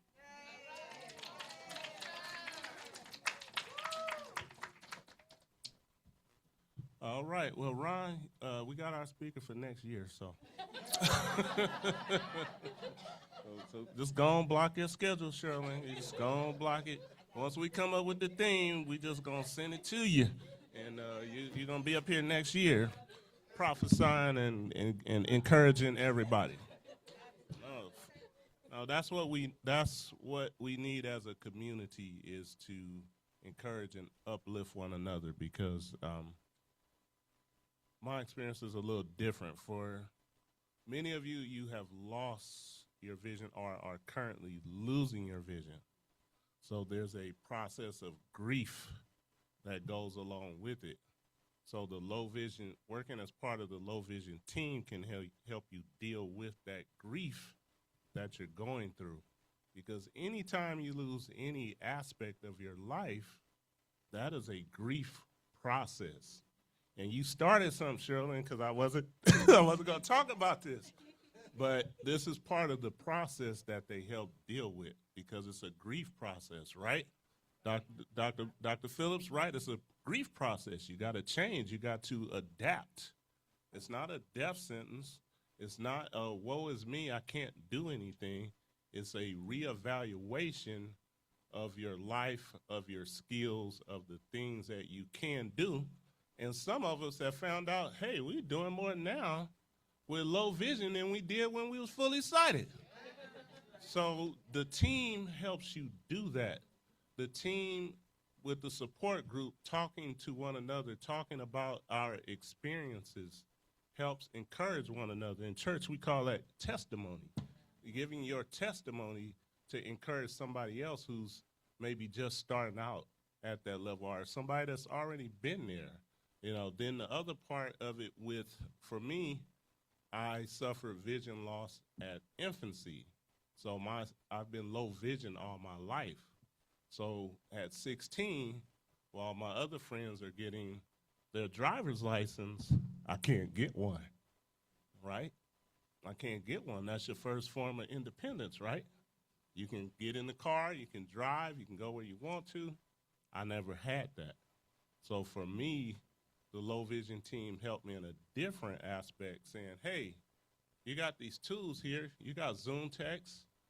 You got JAWS, you got JAWS. You got, You got all these different tools. You got these different magnifiers. Oh, yeah, and I went through my voc rehab counselor, found out, oh, I can get somebody to take my notes for me. So I'm giving them NCR paper. My low vision specialist, I'm from California originally. My low vision specialist gave me a bioptic, so while my note taker's taking notes, I can focus on the board.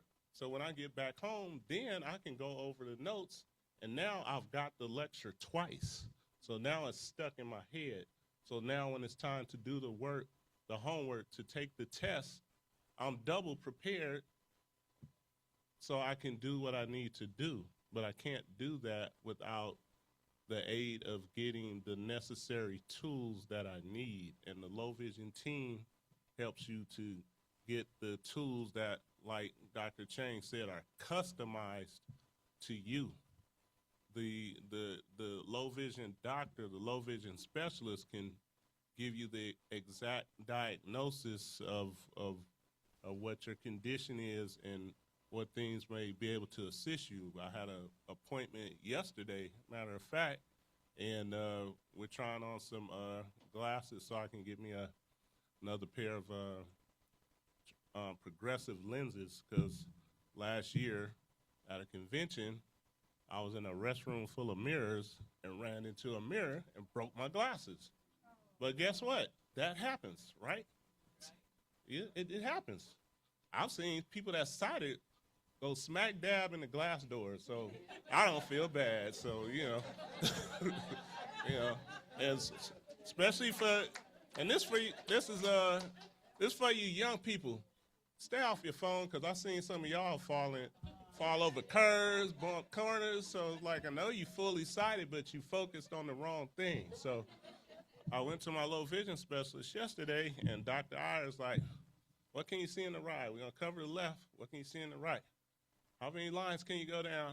Yeah, I'll go down right there. She's like, all right, I'll give you them 2 letters. And she was like, all right, we're going to cover the right eye. We're going to do the left eye. It's like, she was like, yeah, still have some problem with that one focusing, right? Yep. So, but the thing is, you become comfortable with who you are, and one of the things, when you know what limitation you have, you can learn how to work around that limitation and do better and increase your productivity. At work, I have a Optelec 10 HD CCTV, the portable one, but it's got a 10-inch screen. So, of course, people are coming to me and say, hey, Foster, I need your help with this case.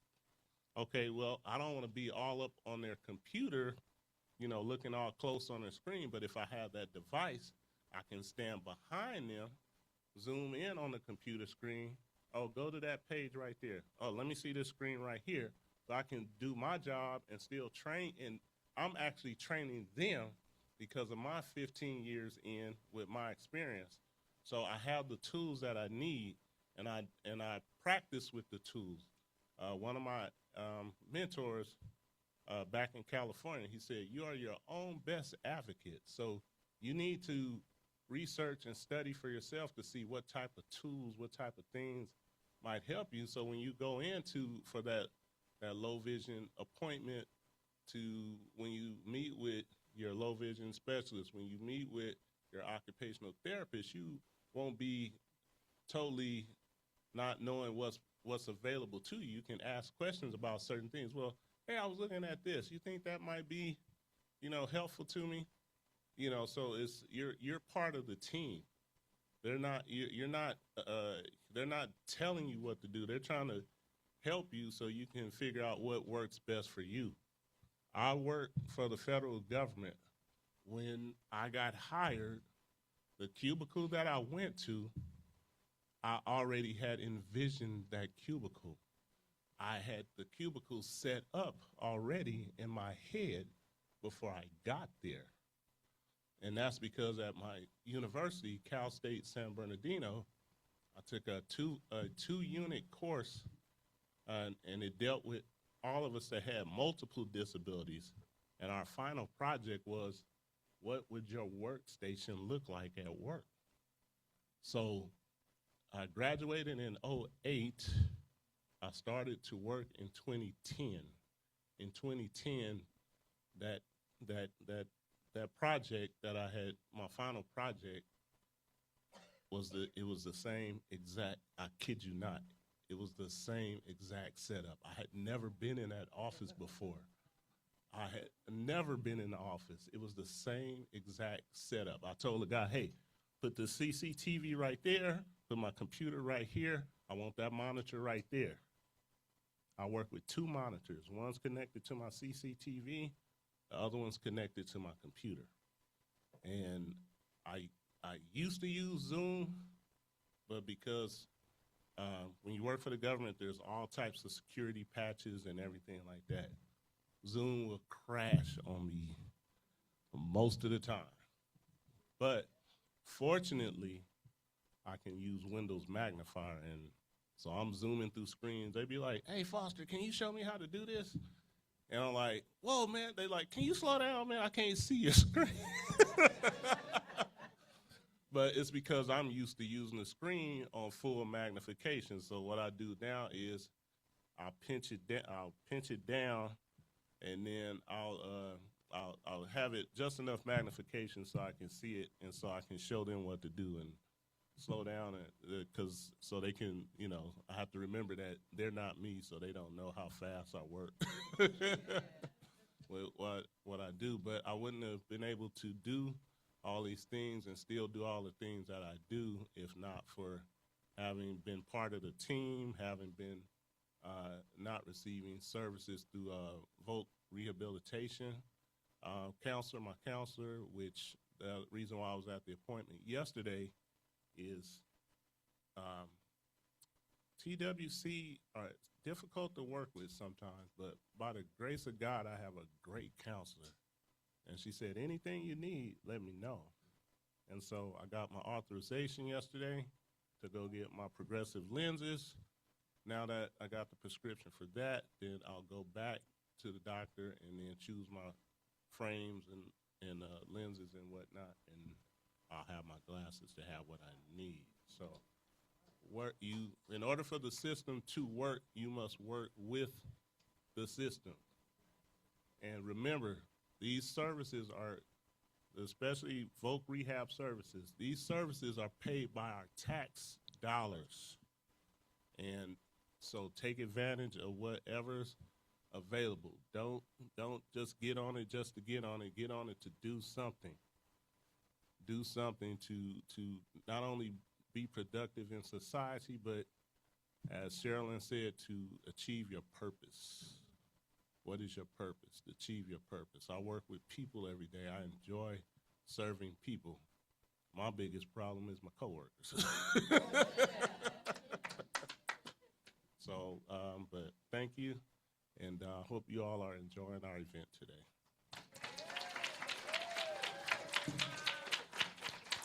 Thank you so much. So I think we've learned a lot from Foster and from Sherilyn, hearing those individual experiences with our occupational therapist, Dr. Grace, Dr. Tasca, our low vision optometrist. I think that really highlights how much of a team every person needs in order to succeed, in order to maintain that independence. So thank you so much. I wish we had time for questions, but I think that we're going to have to jump right into our next panel. Can we squeeze in a door prize or two? We absolutely can. Mindy?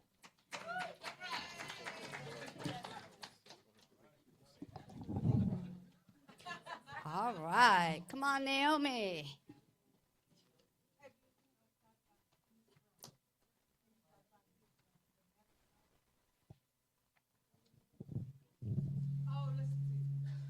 We gave Meta glasses out last year as our grand prize, and they were. Well, where were you? Because we were here waiting for you. Yeah. Okay. All right. Our next gift is $25 to any of the Pappas restaurants, Papa Do's, Papacitos. And it goes to number 45, Linda Hewlett.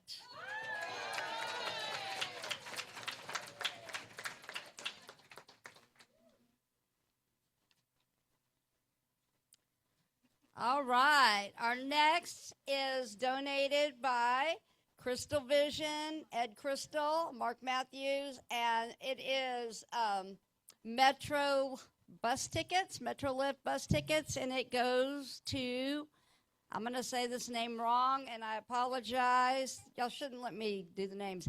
Nadim Nassif? Is that how you say it? Okay. Yay, congratulations. And the last prize we're going to give away right now, Miss Naomi is going to describe it. It is the Gents Club. Okay, that sounds racy, doesn't it? Okay, so this prize is from a company called the Gents Place. It is specific to men, so we have something for the guys, and if a woman wins, then she can give it to a man in her life. Let's see, where is the? Is it this? No. Yeah, it's this one. Right? Yeah. Yep. Okay.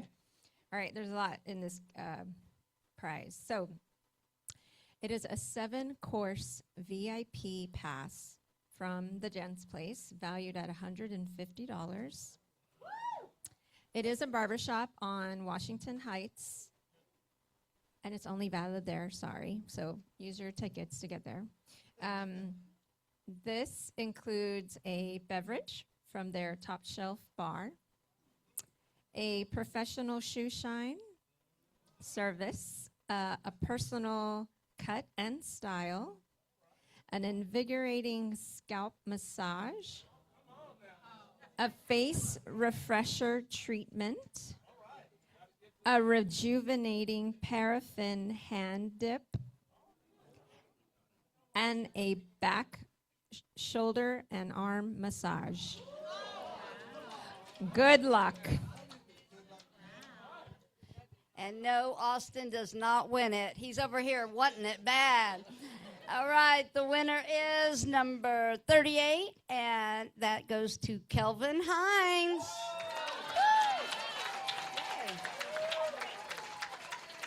All right. We still have a lot of great prizes, so stay tuned. All right. All right, that sounded amazing. Congrats on your win. Congrats on your win.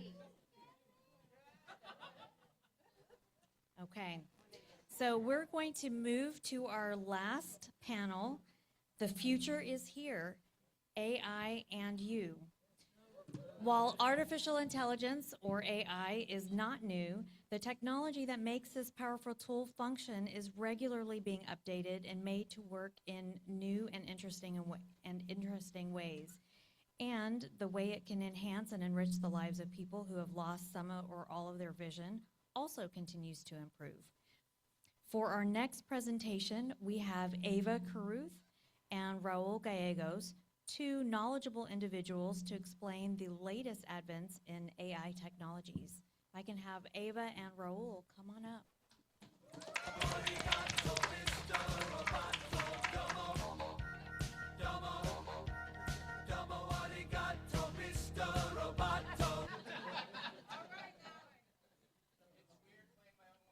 We cannot have a more perfect walk-up music. All right, Ava, you've got the mic in front of you. Okay. Yeah.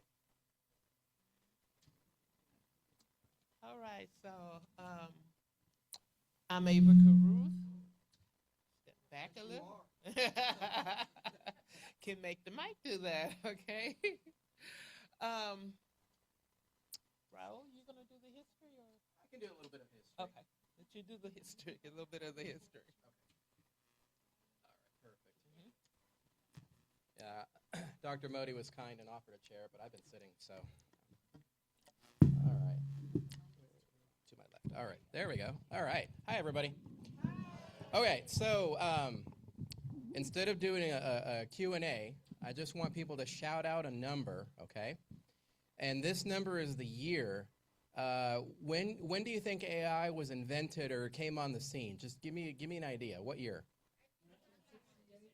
Okay, so I heard 68. I heard 2006. 80? 20. Okay, so 1925. Probably. All right. So we have quite a few. 56. That actually is the correct one. No door prize. I'm sorry. I'm not in charge of that. That's not my department.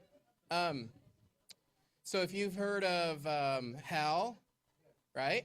If you've heard of Terminator, if you've heard of Number 5 is Alive, right? In fact, A Short Circuit, one of my favorite movies with Number 5, those robots were called SAINT, which stood for Strategic Artificial Intelligence Nuclear Transport. That's a little fun fact. So it even had the name artificial intelligence in there. So artificial intelligence has been around for a while, and it's only in the last few years that it's really kind of reached the mainstream where people can use it to do all kinds of cool things. But even for the blind and low vision community, a lot of us have been using artificial intelligence, even if it didn't have the name AI in it, right? So, for example, back in 2017 or 2018, well, I just lied because it does have AI. Seeing AI, right? That's been around for a while. IRA, right? If you've ever used IRA, A-I-R-A, it's got it in there. So, the mainstream usage has been getting a lot better. And now you hear of services like ChatGPT. Everybody knows ChatGPT probably. That's from OpenAI. People have heard of Gemini. That's from Google. Have you heard of Grok? Right? That's from Twitter or Elon Musk. Same thing. Or X. So there's all kinds. Yes, Meta. Meta basically owns Facebook, WhatsApp, and Messenger, and Instagram. Did you know that all of those were Meta? Wow, yep. Yeah, they own everybody. So AI is everywhere, okay? So that's a little bit of history of it. And there is all kinds of really cool things that you can do with it, and that's what we're going to talk about here. And we're kind of on a time crunch just because that's just how it goes. I mean, these programs are so good that we're running a little later. So I'm going to turn it over to Ava, and she's going to talk a little bit, and then we'll take it from there. I'll take it from there, or somebody will. All right. Okay, so right here. Yep. And you're taller than me, so you might have to adjust it. Okay, well, just like Raul said, but also, your Alexa devices are AI. Your Google devices are too, ran by AI. So just to give a little bit about how I use AI. I use AI in everything I do.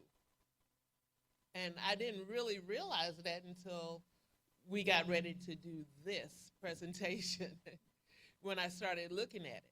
So, Be My Eyes, AI. It will describe pictures for you.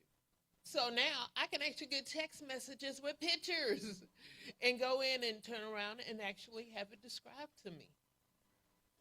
But my fun part of AI, which I have figured out this week, has been I can create a flyer. I can create a flyer and tell it to put graphics in it. I can turn around and tell it, say, hey, look, create a flyer for me. This is for Mother's Day. I'm doing a raffle. Can you put graphics in it and a border around it? And I need it to be one page. And here's the information I want in it. And it produces a flyer. Okay? But also, it will ask you questions. Well, do you want to add your own picture in it? You can upload a picture. Do you want this in a PDF format? Oh, do you want this to be able to go on social media? I can create it for you like that. This is AI. And I did this through ChatGPT. I also use Google AI, Gemini.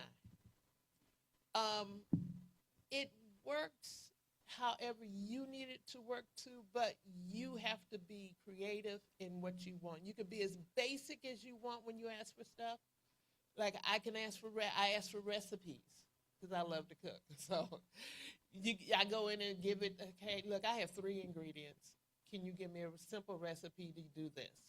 And it will come up with a recipe for you. It can also come up with a grocery list. Hey, look, I want to make just say apple pie. Can you give me a recipe for an apple pie that is simple for me to do, that won't take long, and can you create the grocery list for me? And it will do all of that for you. You can even tell it to put the list in bullet form for the recipe. So you go through all of this, but also when I'm in my kitchen and I need to look at something, I've been using my the Be My Eyes AI. Take a picture of it. It comes up, it will read it off to you, tell you what it is. But the biggest thing is you can ask questions. If you have more questions for it, you can ask a question and it will answer it for you. If you need more information, and a lot of it comes back and asks you, would you like more information? So, oh yeah, I want to know how much protein is in this. Or my fun thing, Bluebell Pro, their new ice cream. Okay, so I'm asking it, hey, look, where can I find Bluebell Pro? Has it come out yet? Okay, it gives me a list of places where it's sold. Well, can you tell me what are the ingredients in Bluebell Pro? Can you tell me how much protein is in it? My question was, can you tell me what type of sugar it's using? And it comes up with the whole list for you. So AI has been a big help in that area. Now let's talk about them people who are in school. Okay. Who hasn't been in school for a long time and has decided to go back.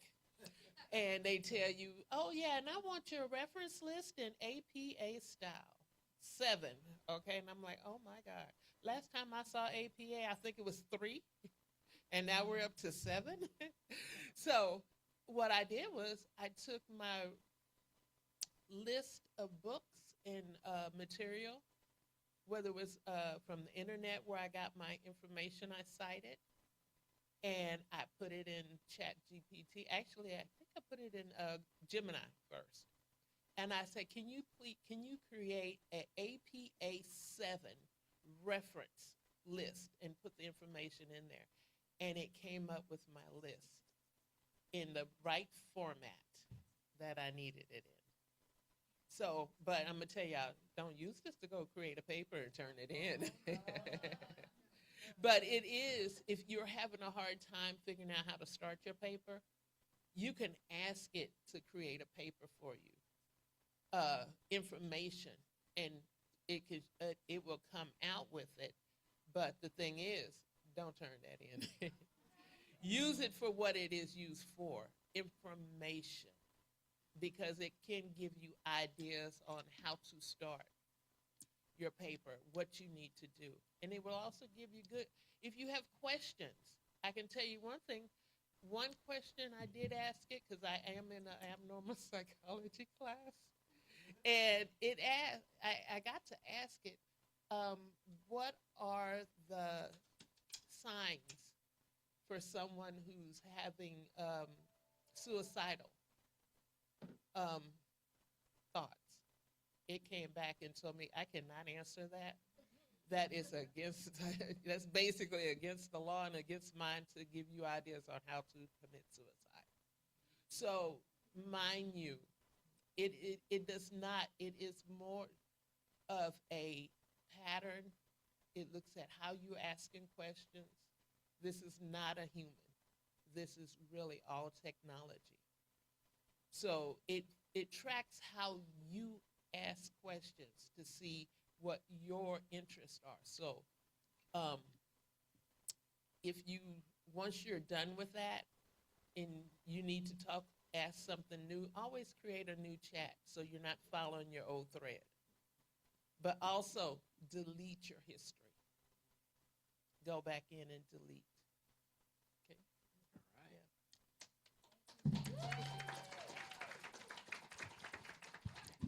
So, as we're talking about cooking, well, as she's talking about cooking, I learned through Gemini that if you melt a little bit of peanut butter and drizzle it over your cherry pie, it's really good, and it's even better than whipped cream.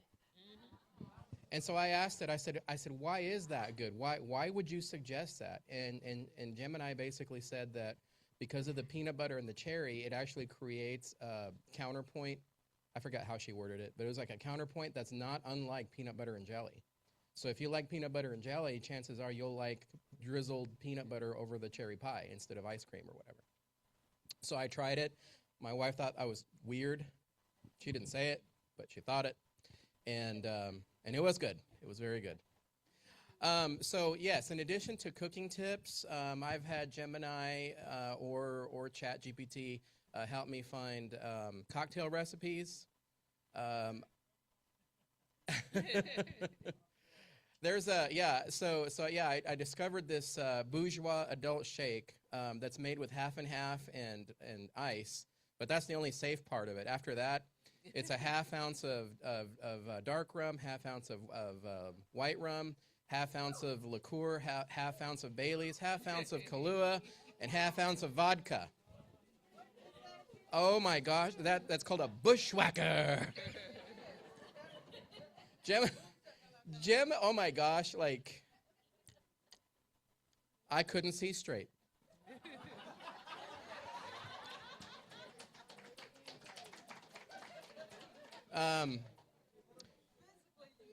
Oh my gosh, yeah. I mean, the next day, we had some of these for Super Bowl, and like the next day I'm feeling it like, I think I'm hungover. I haven't been hungover since I was like in my 20s.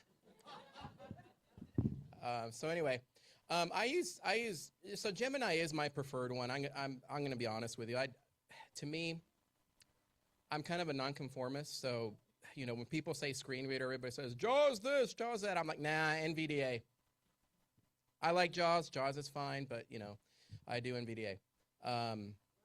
When people say, go ChatGPT this, that, I'm like, nah, I'll try Grok or I'll try Gemini. About the serious questions, though, like Ava was saying, if you ask it certain things, some AIs won't answer that. Like, I asked, because Stacy and I are binge watching Chicago PD, and there was a scene in there where somebody had a noose, and I asked Gemini I know what it looks like, but I said, hey, can you describe a noose to me? I'm sorry, I can't do that, but here's a suicide prevention line. Okay, and I understand why they do that, but at the same time, what if you are genuinely doing some research, right? And you need to know for research purposes, or because a sighted person could easily look at a noose and know what that is, and maybe they're watching an Old West movie. Hey, there's nooses there all the time, right? In the old saloons, people have, that's a courthouse thing.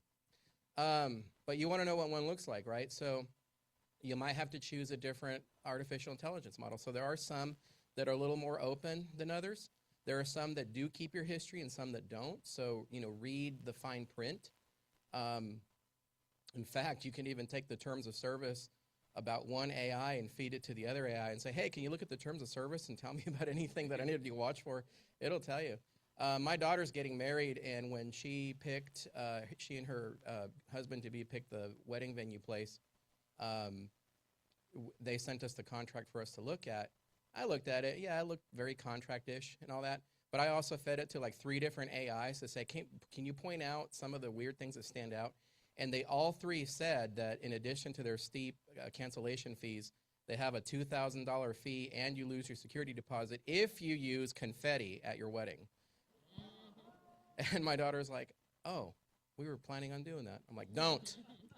Please don't. So you can use it to help you read contracts. If you have an inaccessible PDF, anybody ever run across those? All right.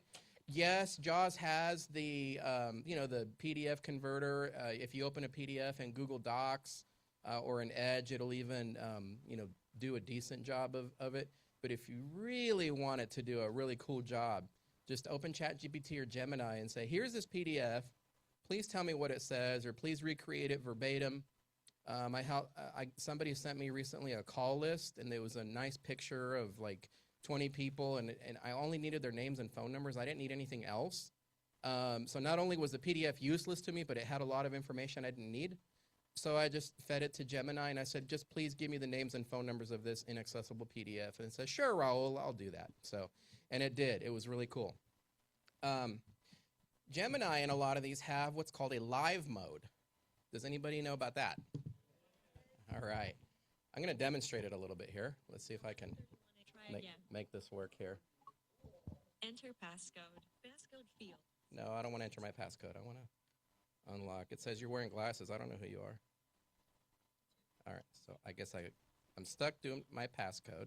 So everybody gets to hear my password, which is 1234. Okay. What should we do today? All right. Microphone, but talk live. So what I'm going to do is I'm going to go to live mode, and one of the things about using the AIs is you have to kind of train them a little because they are artificial. So sometimes when it hears voiceover talking or other people talking in the background, it kind of interrupts itself. So here's a way you can get around that. Talk so I'm going to go live here. Talk live. Gemini, turn off game. Hi there, I'm going to talk to you live, and I'm doing a presentation, and my voiceover is on, so if you hear other noise other than my voice, please try to ignore them. Can you do that for me? Oh, yeah, totally. I can handle that. Just talk to me whenever you need something, and I'll do my best to block out whatever turn on else is screen going sharing, on. but Good luck turn with on your video presentation. streaming button. Turn off video streaming. Okay, so I just turned on the video streaming, so you should be able to see the room. Can you describe what you're seeing? Sure thing. It looks like you're giving a presentation in a university-style lecture hall. There are rows of red chairs and tiered tables, and quite a few people seated throughout the room. Do the screen people on your look lap- engaged, or do they look bored? Well, some people are looking directly at you, others are taking notes, and a couple seem to be glancing at their phones. Oh, okay. All right. Can you tell me the general attire style that people are wearing?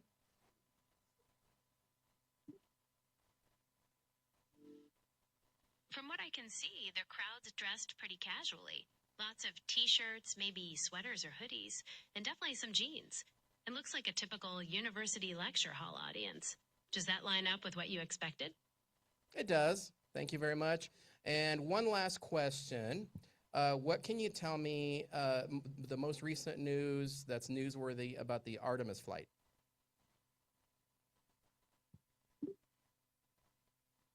Oh, there's big news. The Artemis 2 mission just wrapped up. The 4 astronauts traveled around the moon and splashed down safely in the Pacific Ocean on Friday, which hasn't happened since the Apollo missions ended back in 1972. It's a huge step forward towards NASA's plan to return humans to the moon in the next few years. Is it true that Apollo and Artemis are brother and sister? That's right. In Greek mythology, Artemis and Apollo are twins, and she's the goddess of the moon. That's why NASA named the new mission after her. Okay. All right. Thank you very much. Turn on screen. Mute my end conversation. So, if you're ever lonely,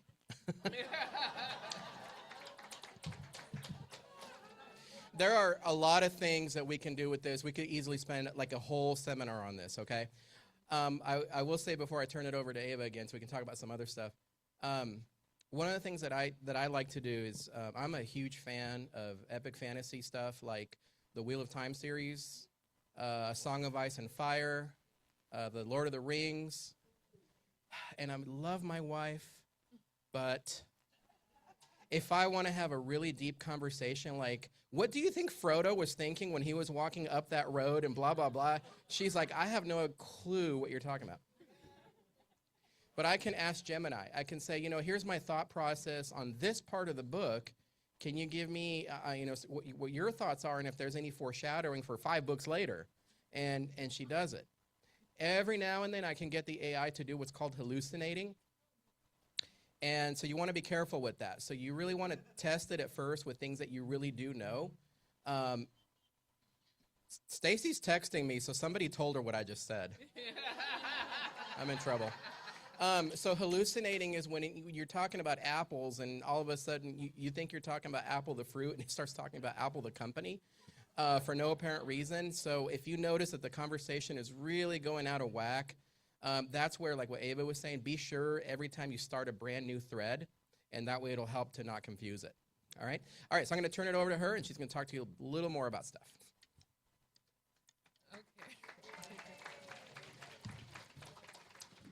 Okay, well, I'm going to pick up a little bit where Raul left off at. We're going to talk a little bit about, is AI safe? Okay, so please understand, this is an electronic. Okay, this is not a human. Is it safe? No. Is your information out there on the web now? Yes. Okay. You are not. You can sit up here and say, I am not. I don't do the internet. I don't do email. I don't do this. I'm going to put it like this. Do you have an ID? Do you have a driver's license? Do you have a social security card? Do you have a bank account?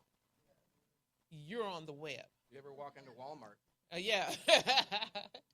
You are on the web. If you don't believe it, go put your name in a search box and see what you come up with.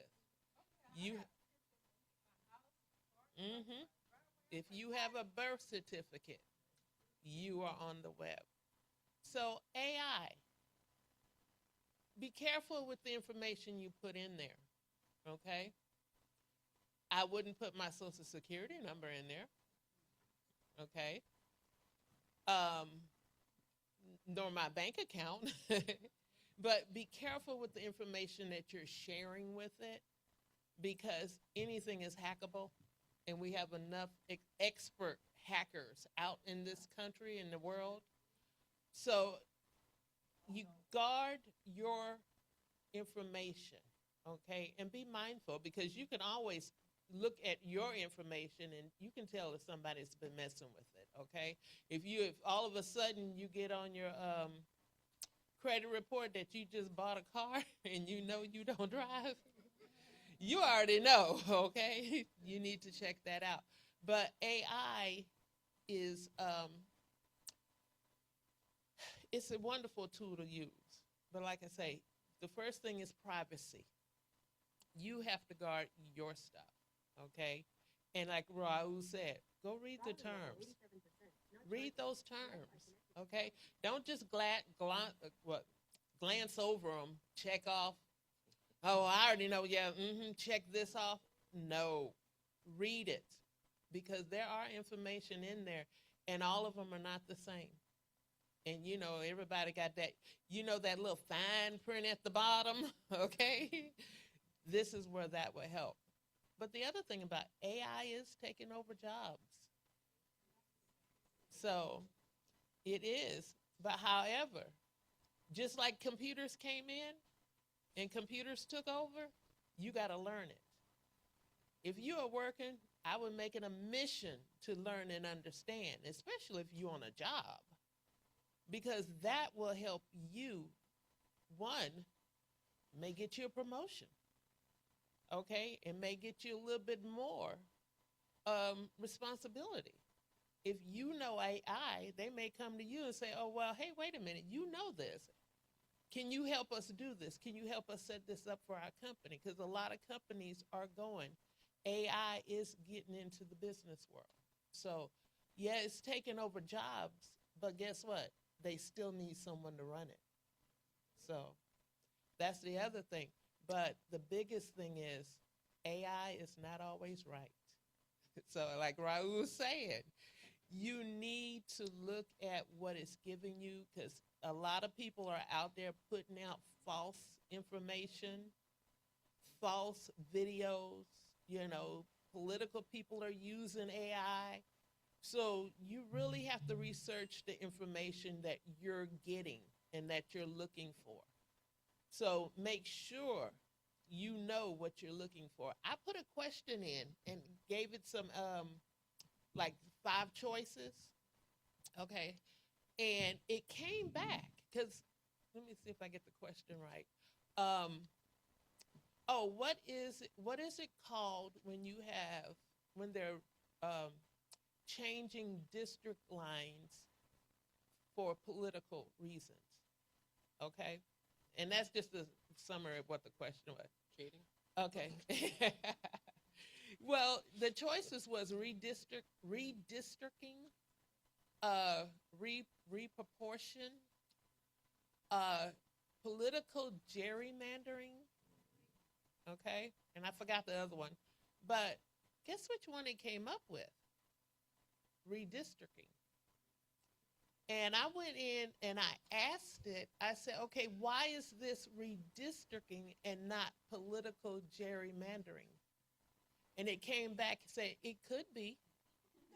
You know, it actually, but with the type of question you're asking, it says we go with the general answer, which is redistricting. So really be careful when you're using it, and use common sense. Okay? All right. So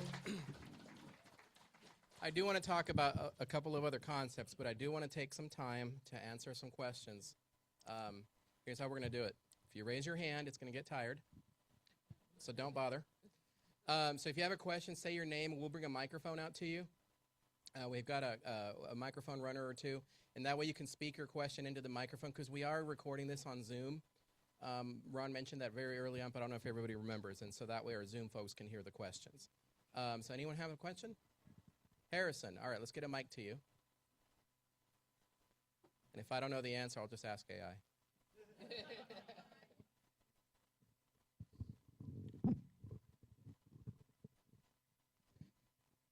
And meanwhile, I do want to share something.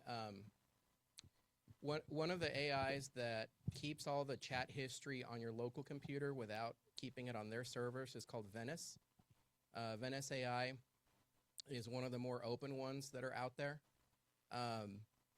Their fine print seems to be on the up and up. You know, so if you are looking at something that doesn't store your history or use your conversations to help learn its model, yada, yada, yada, like the way OpenAI and Gemini do, you know, Venice is one that's a little more open about stuff like that.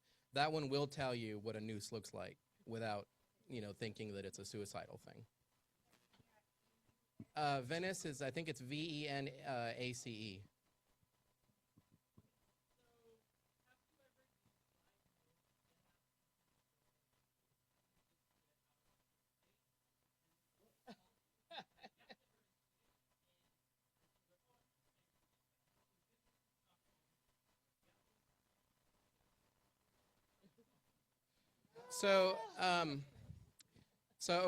And I don't know if you came through on the thing. So if the question was, have I ever used live mode to get out of a social situation, like talking to a fake person? So I have used my phone to try to get out of a social situation without even having to use AI at all. I just put the phone up to my ear and, you know, pretend to talk to somebody.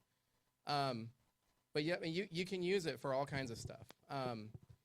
A lot of times if I'm riding, like, let's say in an Uber or in a Lyft ride share, and I get a very chatty driver who, when I put the headphones on, they still don't get the clue that, you know. So I have done that where, hello?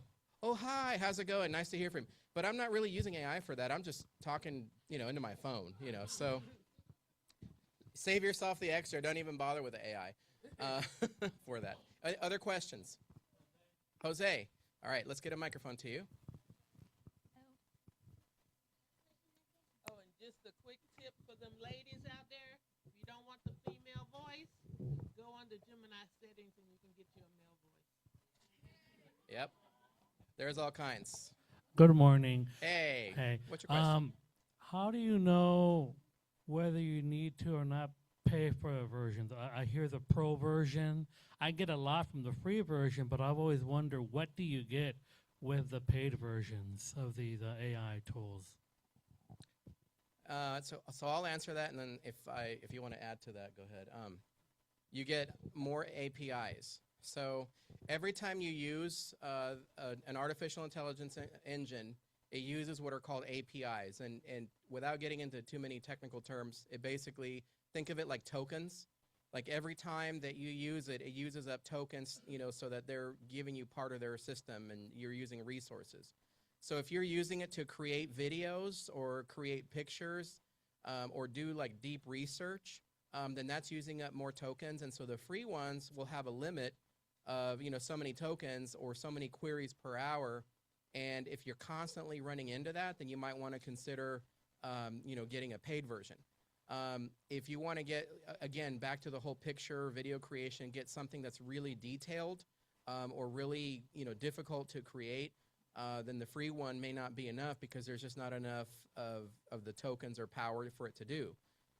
As an example, I wanted Gemini and ChatGPT to create a picture of a wolf and a penguin sitting at a card table playing chess, because those are my two favorite animals and I like chess.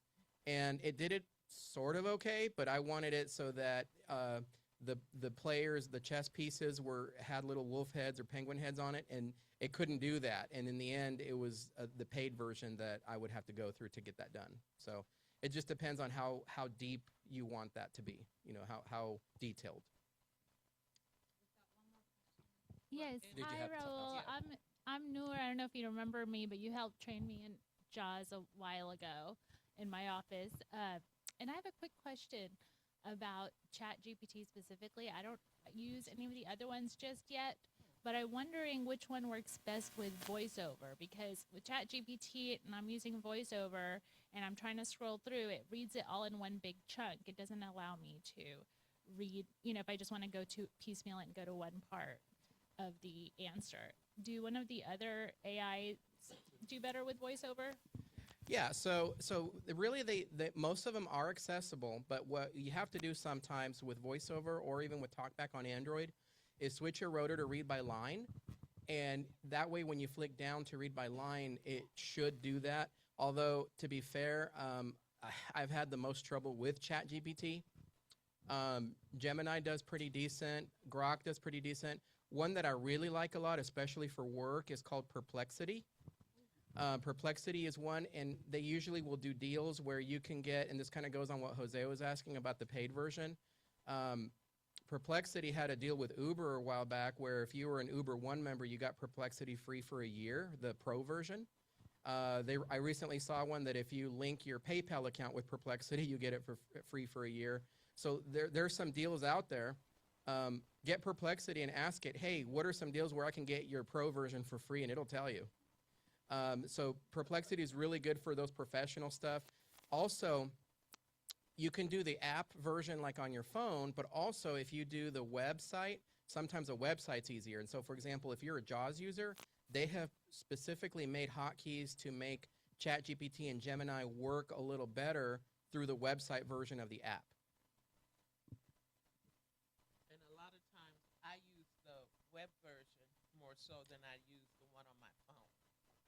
But I know with TalkBack on my phone, I have it set where it won't read it all the way through. So, but as for, just lost my thought. No, for with the paid versions of them, sometimes like this last one I did, I asked for a file like to do tickets to make a label, and I had ChatGPT. I told it, create me this label using Avery stock number, whatever, and everything. And it did it, but it also was going to put it in a file format for me so I could download it. And when I figured out I couldn't download it, well, I needed the paid version to download at least that file. So a lot of times you get a little bit more features when you go with the paid version than with the free version.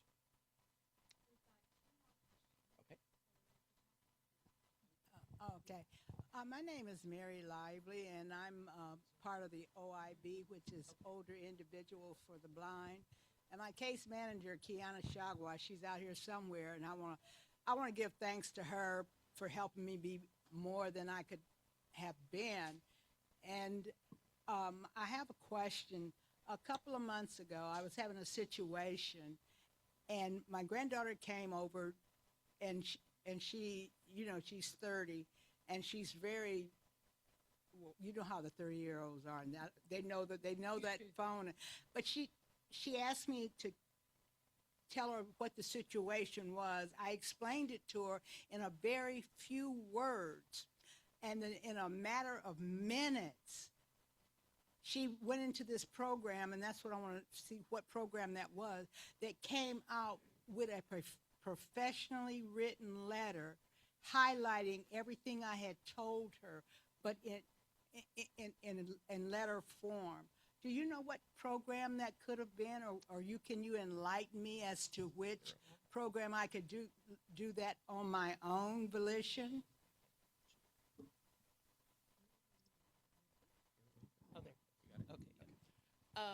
She could either have done that on Gemini or ChatGPT. I didn't hear It is that. the AI.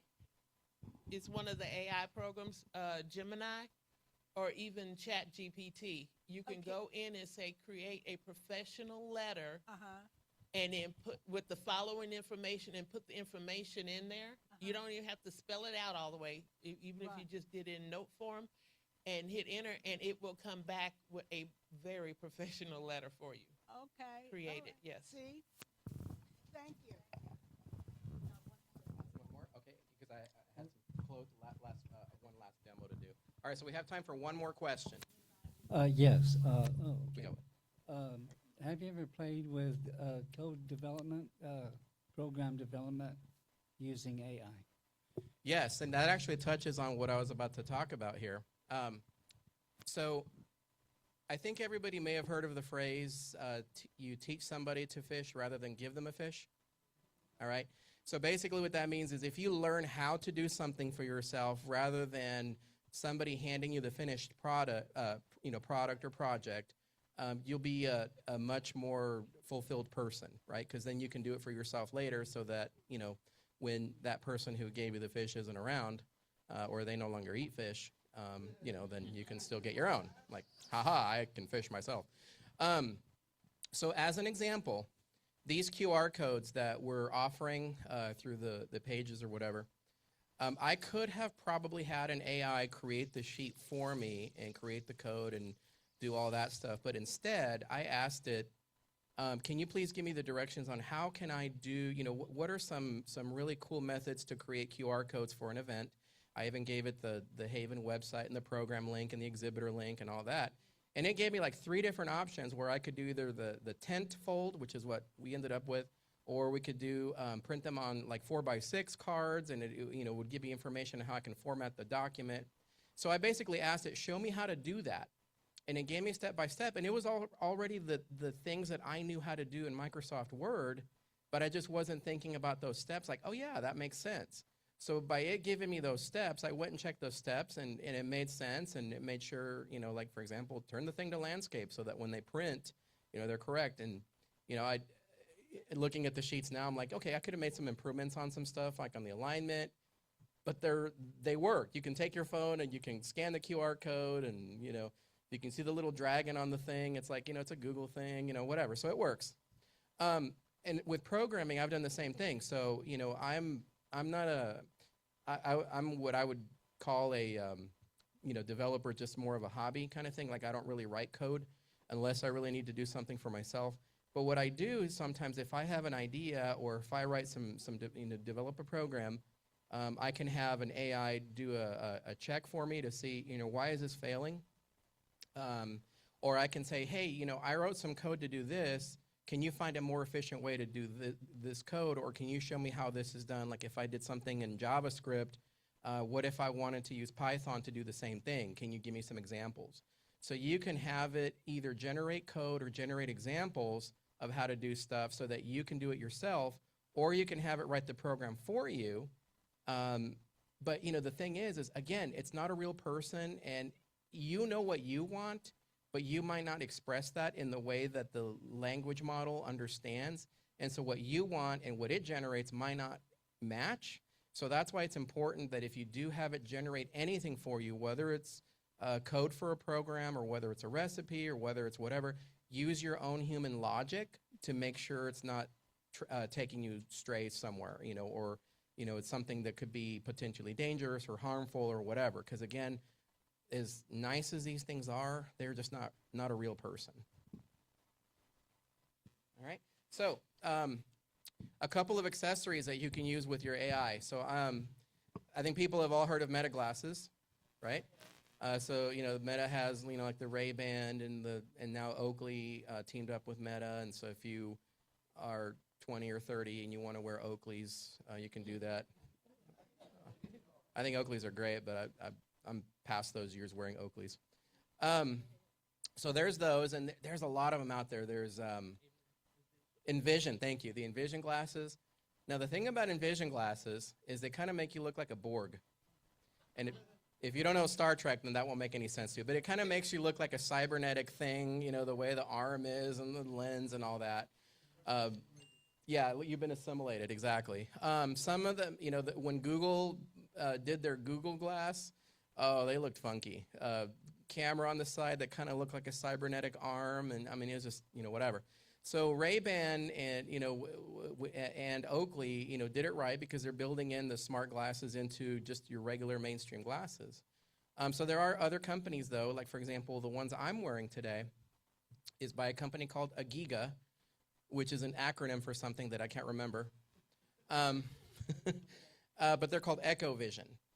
And they're in the pioneer state right now, which means that they sold them for early adopters, and people will buy them or whatever. But so they kind of have the same thing as like what Meta does, but they connect a lot simpler. There's not so many permissions. They don't do some of the cooler things that Meta does. Like I can't tell it to do like call so and so on WhatsApp or whatever, because they essentially, as far as my phone is concerned, they're just another Bluetooth speaker or whatever. So I just still use my phone for that. But for the AI connection, they have a button that I can conveniently press, and it'll just describe stuff to me. So I'm going to demonstrate that. One of the other things that they do is they can connect with a Bluetooth speaker. So I have them connected to a Bluetooth speaker so that you guys will be able to hear that. And you can't really do that very easily with Meta. So that's why demonstrating Meta in a setting like this is a little more challenging. All right, so let's see if these are working first off. I'm going to get a battery status. Battery level 85%, not charging. Wi-Fi connected to Penelope. Okay, so they're connected to my Wi-Fi and they're working. So I'm going to get a description. Describe the room.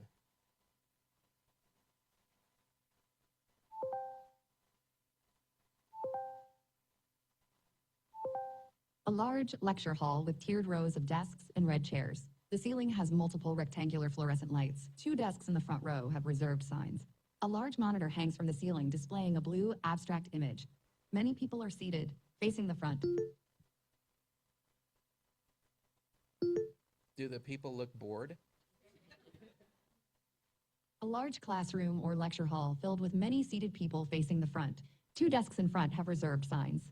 A large screen is mounted on the ceiling, displaying a blue and purple abstract. Notice it didn't answer my question, right? It also has what's called live mode. So that's similar to what I did with Gemini, only this is through the glasses. So if I want to be walking down a sidewalk or just checking out the neighborhood, it'll, I could tell it, tell me when, I'm passing Starbucks, because apparently my nose can't do that. So I'm gonna go into live mode. Connecting to live AI. Please hold on. Live AI is ready. Here's what I see. I'm processing. Please wait. The scene is a large... Is the same. A lecture hall. So part of the problem with that is because I have the speakers connected, to the thing, it's hearing itself talk, and so it thinks, and I can't tell it. I've tried with these glasses, kind of like what I did with Gemini, to say, ignore other voices but mine, and it says, okay, and then it doesn't. At least Gemini kind of does that. So it is hard to demonstrate live AI for that, but essentially, it'll tell you what it's describing, and you can interrupt it to, to ask it other questions. They do have a mute, so I could have muted the microphone or whatever, so that way it's not catching itself and you could hear that. But essentially, that's how these work, and they will connect with the Be My Eyes. So if you use Be My Eyes, they'll connect with that. They'll connect with Ira so that you can use them as glasses with Ira. The main difference with these glasses is that they use Wi-Fi. So if you have them at home or if you have them in a location like this, you have to connect them through the app to whatever Wi-Fi you're on. And so earlier it said it was connected to Penelope, and that's my personal portable internet. And so that's the main difference. Whereas the Meta glasses go strictly through your Bluetooth, and then they use your phone's connection. So the connection is a little different, but it does drain the battery faster. So there's always trade-offs. There's pros and cons to this technology, but these are really cool, and I hope they take off. So that's what I have. Yes.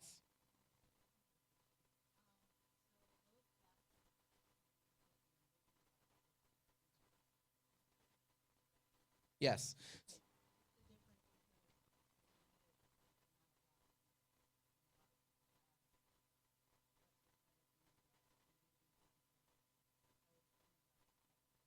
A comparison, yeah. So part of the problem, and I am going to say problem, I try to be neutral, but I think it's a problem, with Meta is they're they're embedded so much with legalese and privacy, and I get that.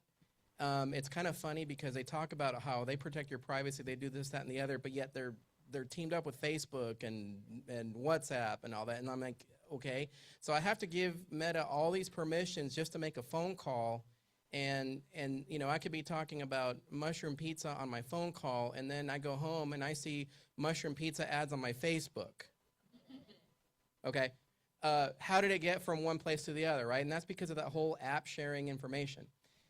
In the United States, Texas and Illinois, there might be others, maybe Arizona, do not allow for live AI through Meta or through Ira and a few others where you can use the live AI features, but yet I can do that from the EchoVision glasses. Part of it is their servers, their AI servers where they're located, they're not in the United States. So that could be how they're getting around that. But also they're coming at it from the point of view of it's giving you information that a sighted person already has and doesn't need legal access to get. Okay? Kind of on a tangent, for example, it's illegal for me to buy a book and copy it, right? There's copyright laws. But if I'm a blind person and I need that book in alternate format so that I can read it, it is not illegal for me to convert it into an accessible format. So there's those loopholes, and I'm not a lawyer, but that's the basic thing, and that's kind of how this is working with the EchoVision, is they're able to get around that because of the fact that they're using a different AI model and they're not part of that whole conglomerate like Meta or Google or anybody like that. So that was a little more detailed, but I hope that answers your question. Did you want to add anything else? All right. Any other, I think we need to start wrapping it up whenever Ron says. So, is it wrap-up time? Okay. All right, thank you, everybody. Thank you. I could talk for hours on this. Thank you so much, Raul and Ava. Clearly, there's a wealth of information. Certainly, I learned from the two of them, and I'm sure you all have too. All right, I think I'm going to hand it over to Ron. Is it time for the grand door prize? And I know we have more than one still here. Okay. So yes, ma'am. All right. All right. So.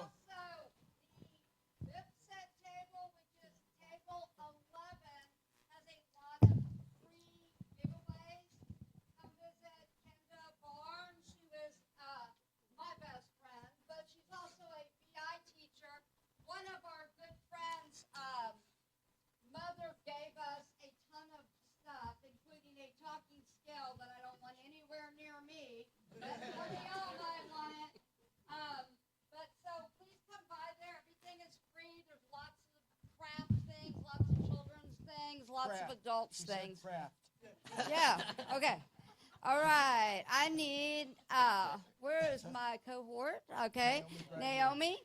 And then also, will y'all give it up for my We are the Money Honeys, but this is the Money Hunk, Mr. Austin Graham.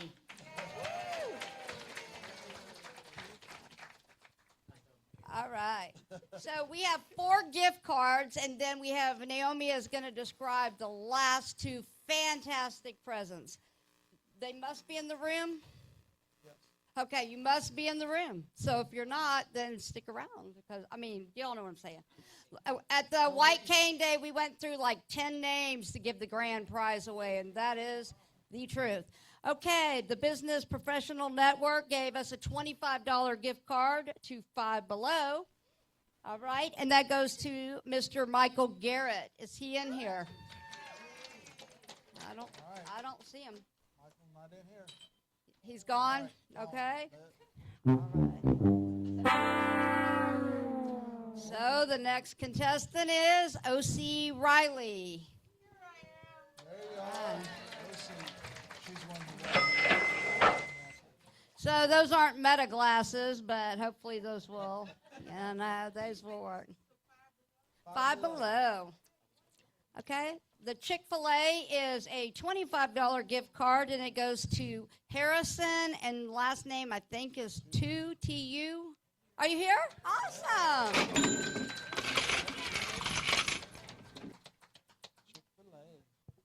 All right. We also have a $25 gift card that you could use at Longhorn or Olive Garden or Cheddar's, and that goes to Shamira Shamira Tantingo. How do you say it? Okay, sorry about my pronunciation, but enjoy the food.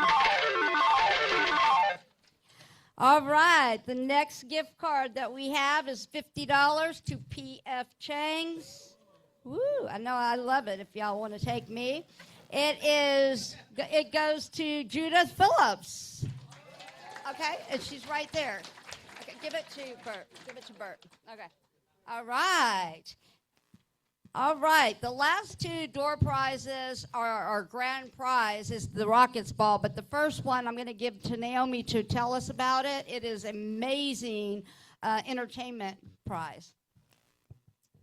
Okay, so this is a gift basket from Hookie's Entertainment, and I don't know if you guys are familiar with them, but they're similar to a Dave & Buster's. So they have video arcade games, they have bowling, they have a movie theater, lots of concessions. They're a really fun place. I've actually been. Okay. They're in Baytown? Yes, they are. Well, they have several. This location is in Baytown, so you'd have to use what comes with it at that location. All right, so it is a gift basket, again, from Hookie's Entertainment Center, located in Baytown. The total value of this gift basket is $150.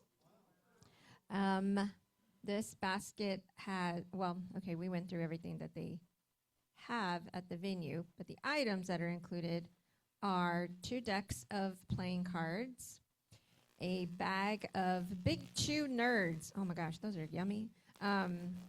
4 movie passes, and those are contained inside a lanyard, so you can keep them nice and tucked away, and you won't lose them. You just wrap it around your neck.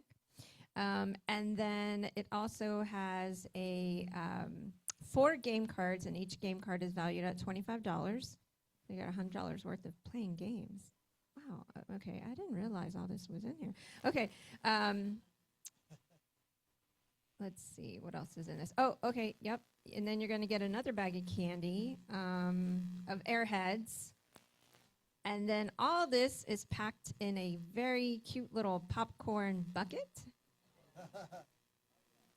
decorated with little bowling pins and bowling balls. And whoever wins, good luck. All right.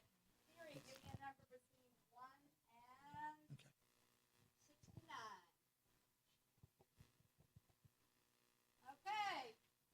So, is Anna Marquez here? Is she in here? Is she present? Like, is she here today? Or what do we want to do? Do you want to just give it to him? Ron, make the decision. in essence of time, Jose, thank Anna for me. So, Give it to the next Yeah. person. Yeah, Okay, I'm really sorry. she's not even here. I'm sorry. I won money at the ACB or something, and I wasn't there, and it was like $250. I was there like an hour before. Give me a number between 1 and 69. It's her again. Give me a number between 1 and 69. Number 20, and that is Elizabeth Wilson. Are you here? Nope. Okay. Give me a number between 1 and 69.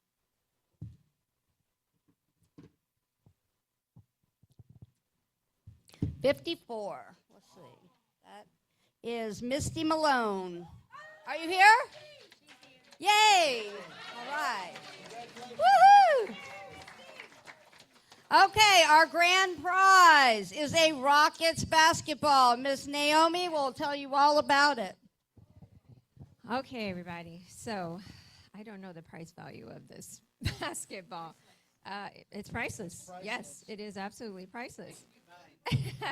All right, so this is an autographed Houston Rockets basketball signed by number 10, Jabari Smith Jr., who is our power forward.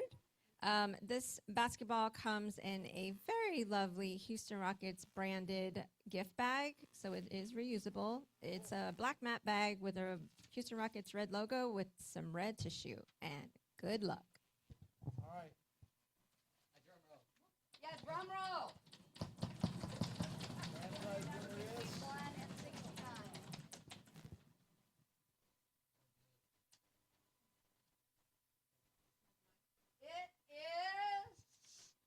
Our good friend, and I do not cheat, it is Jim Nimps.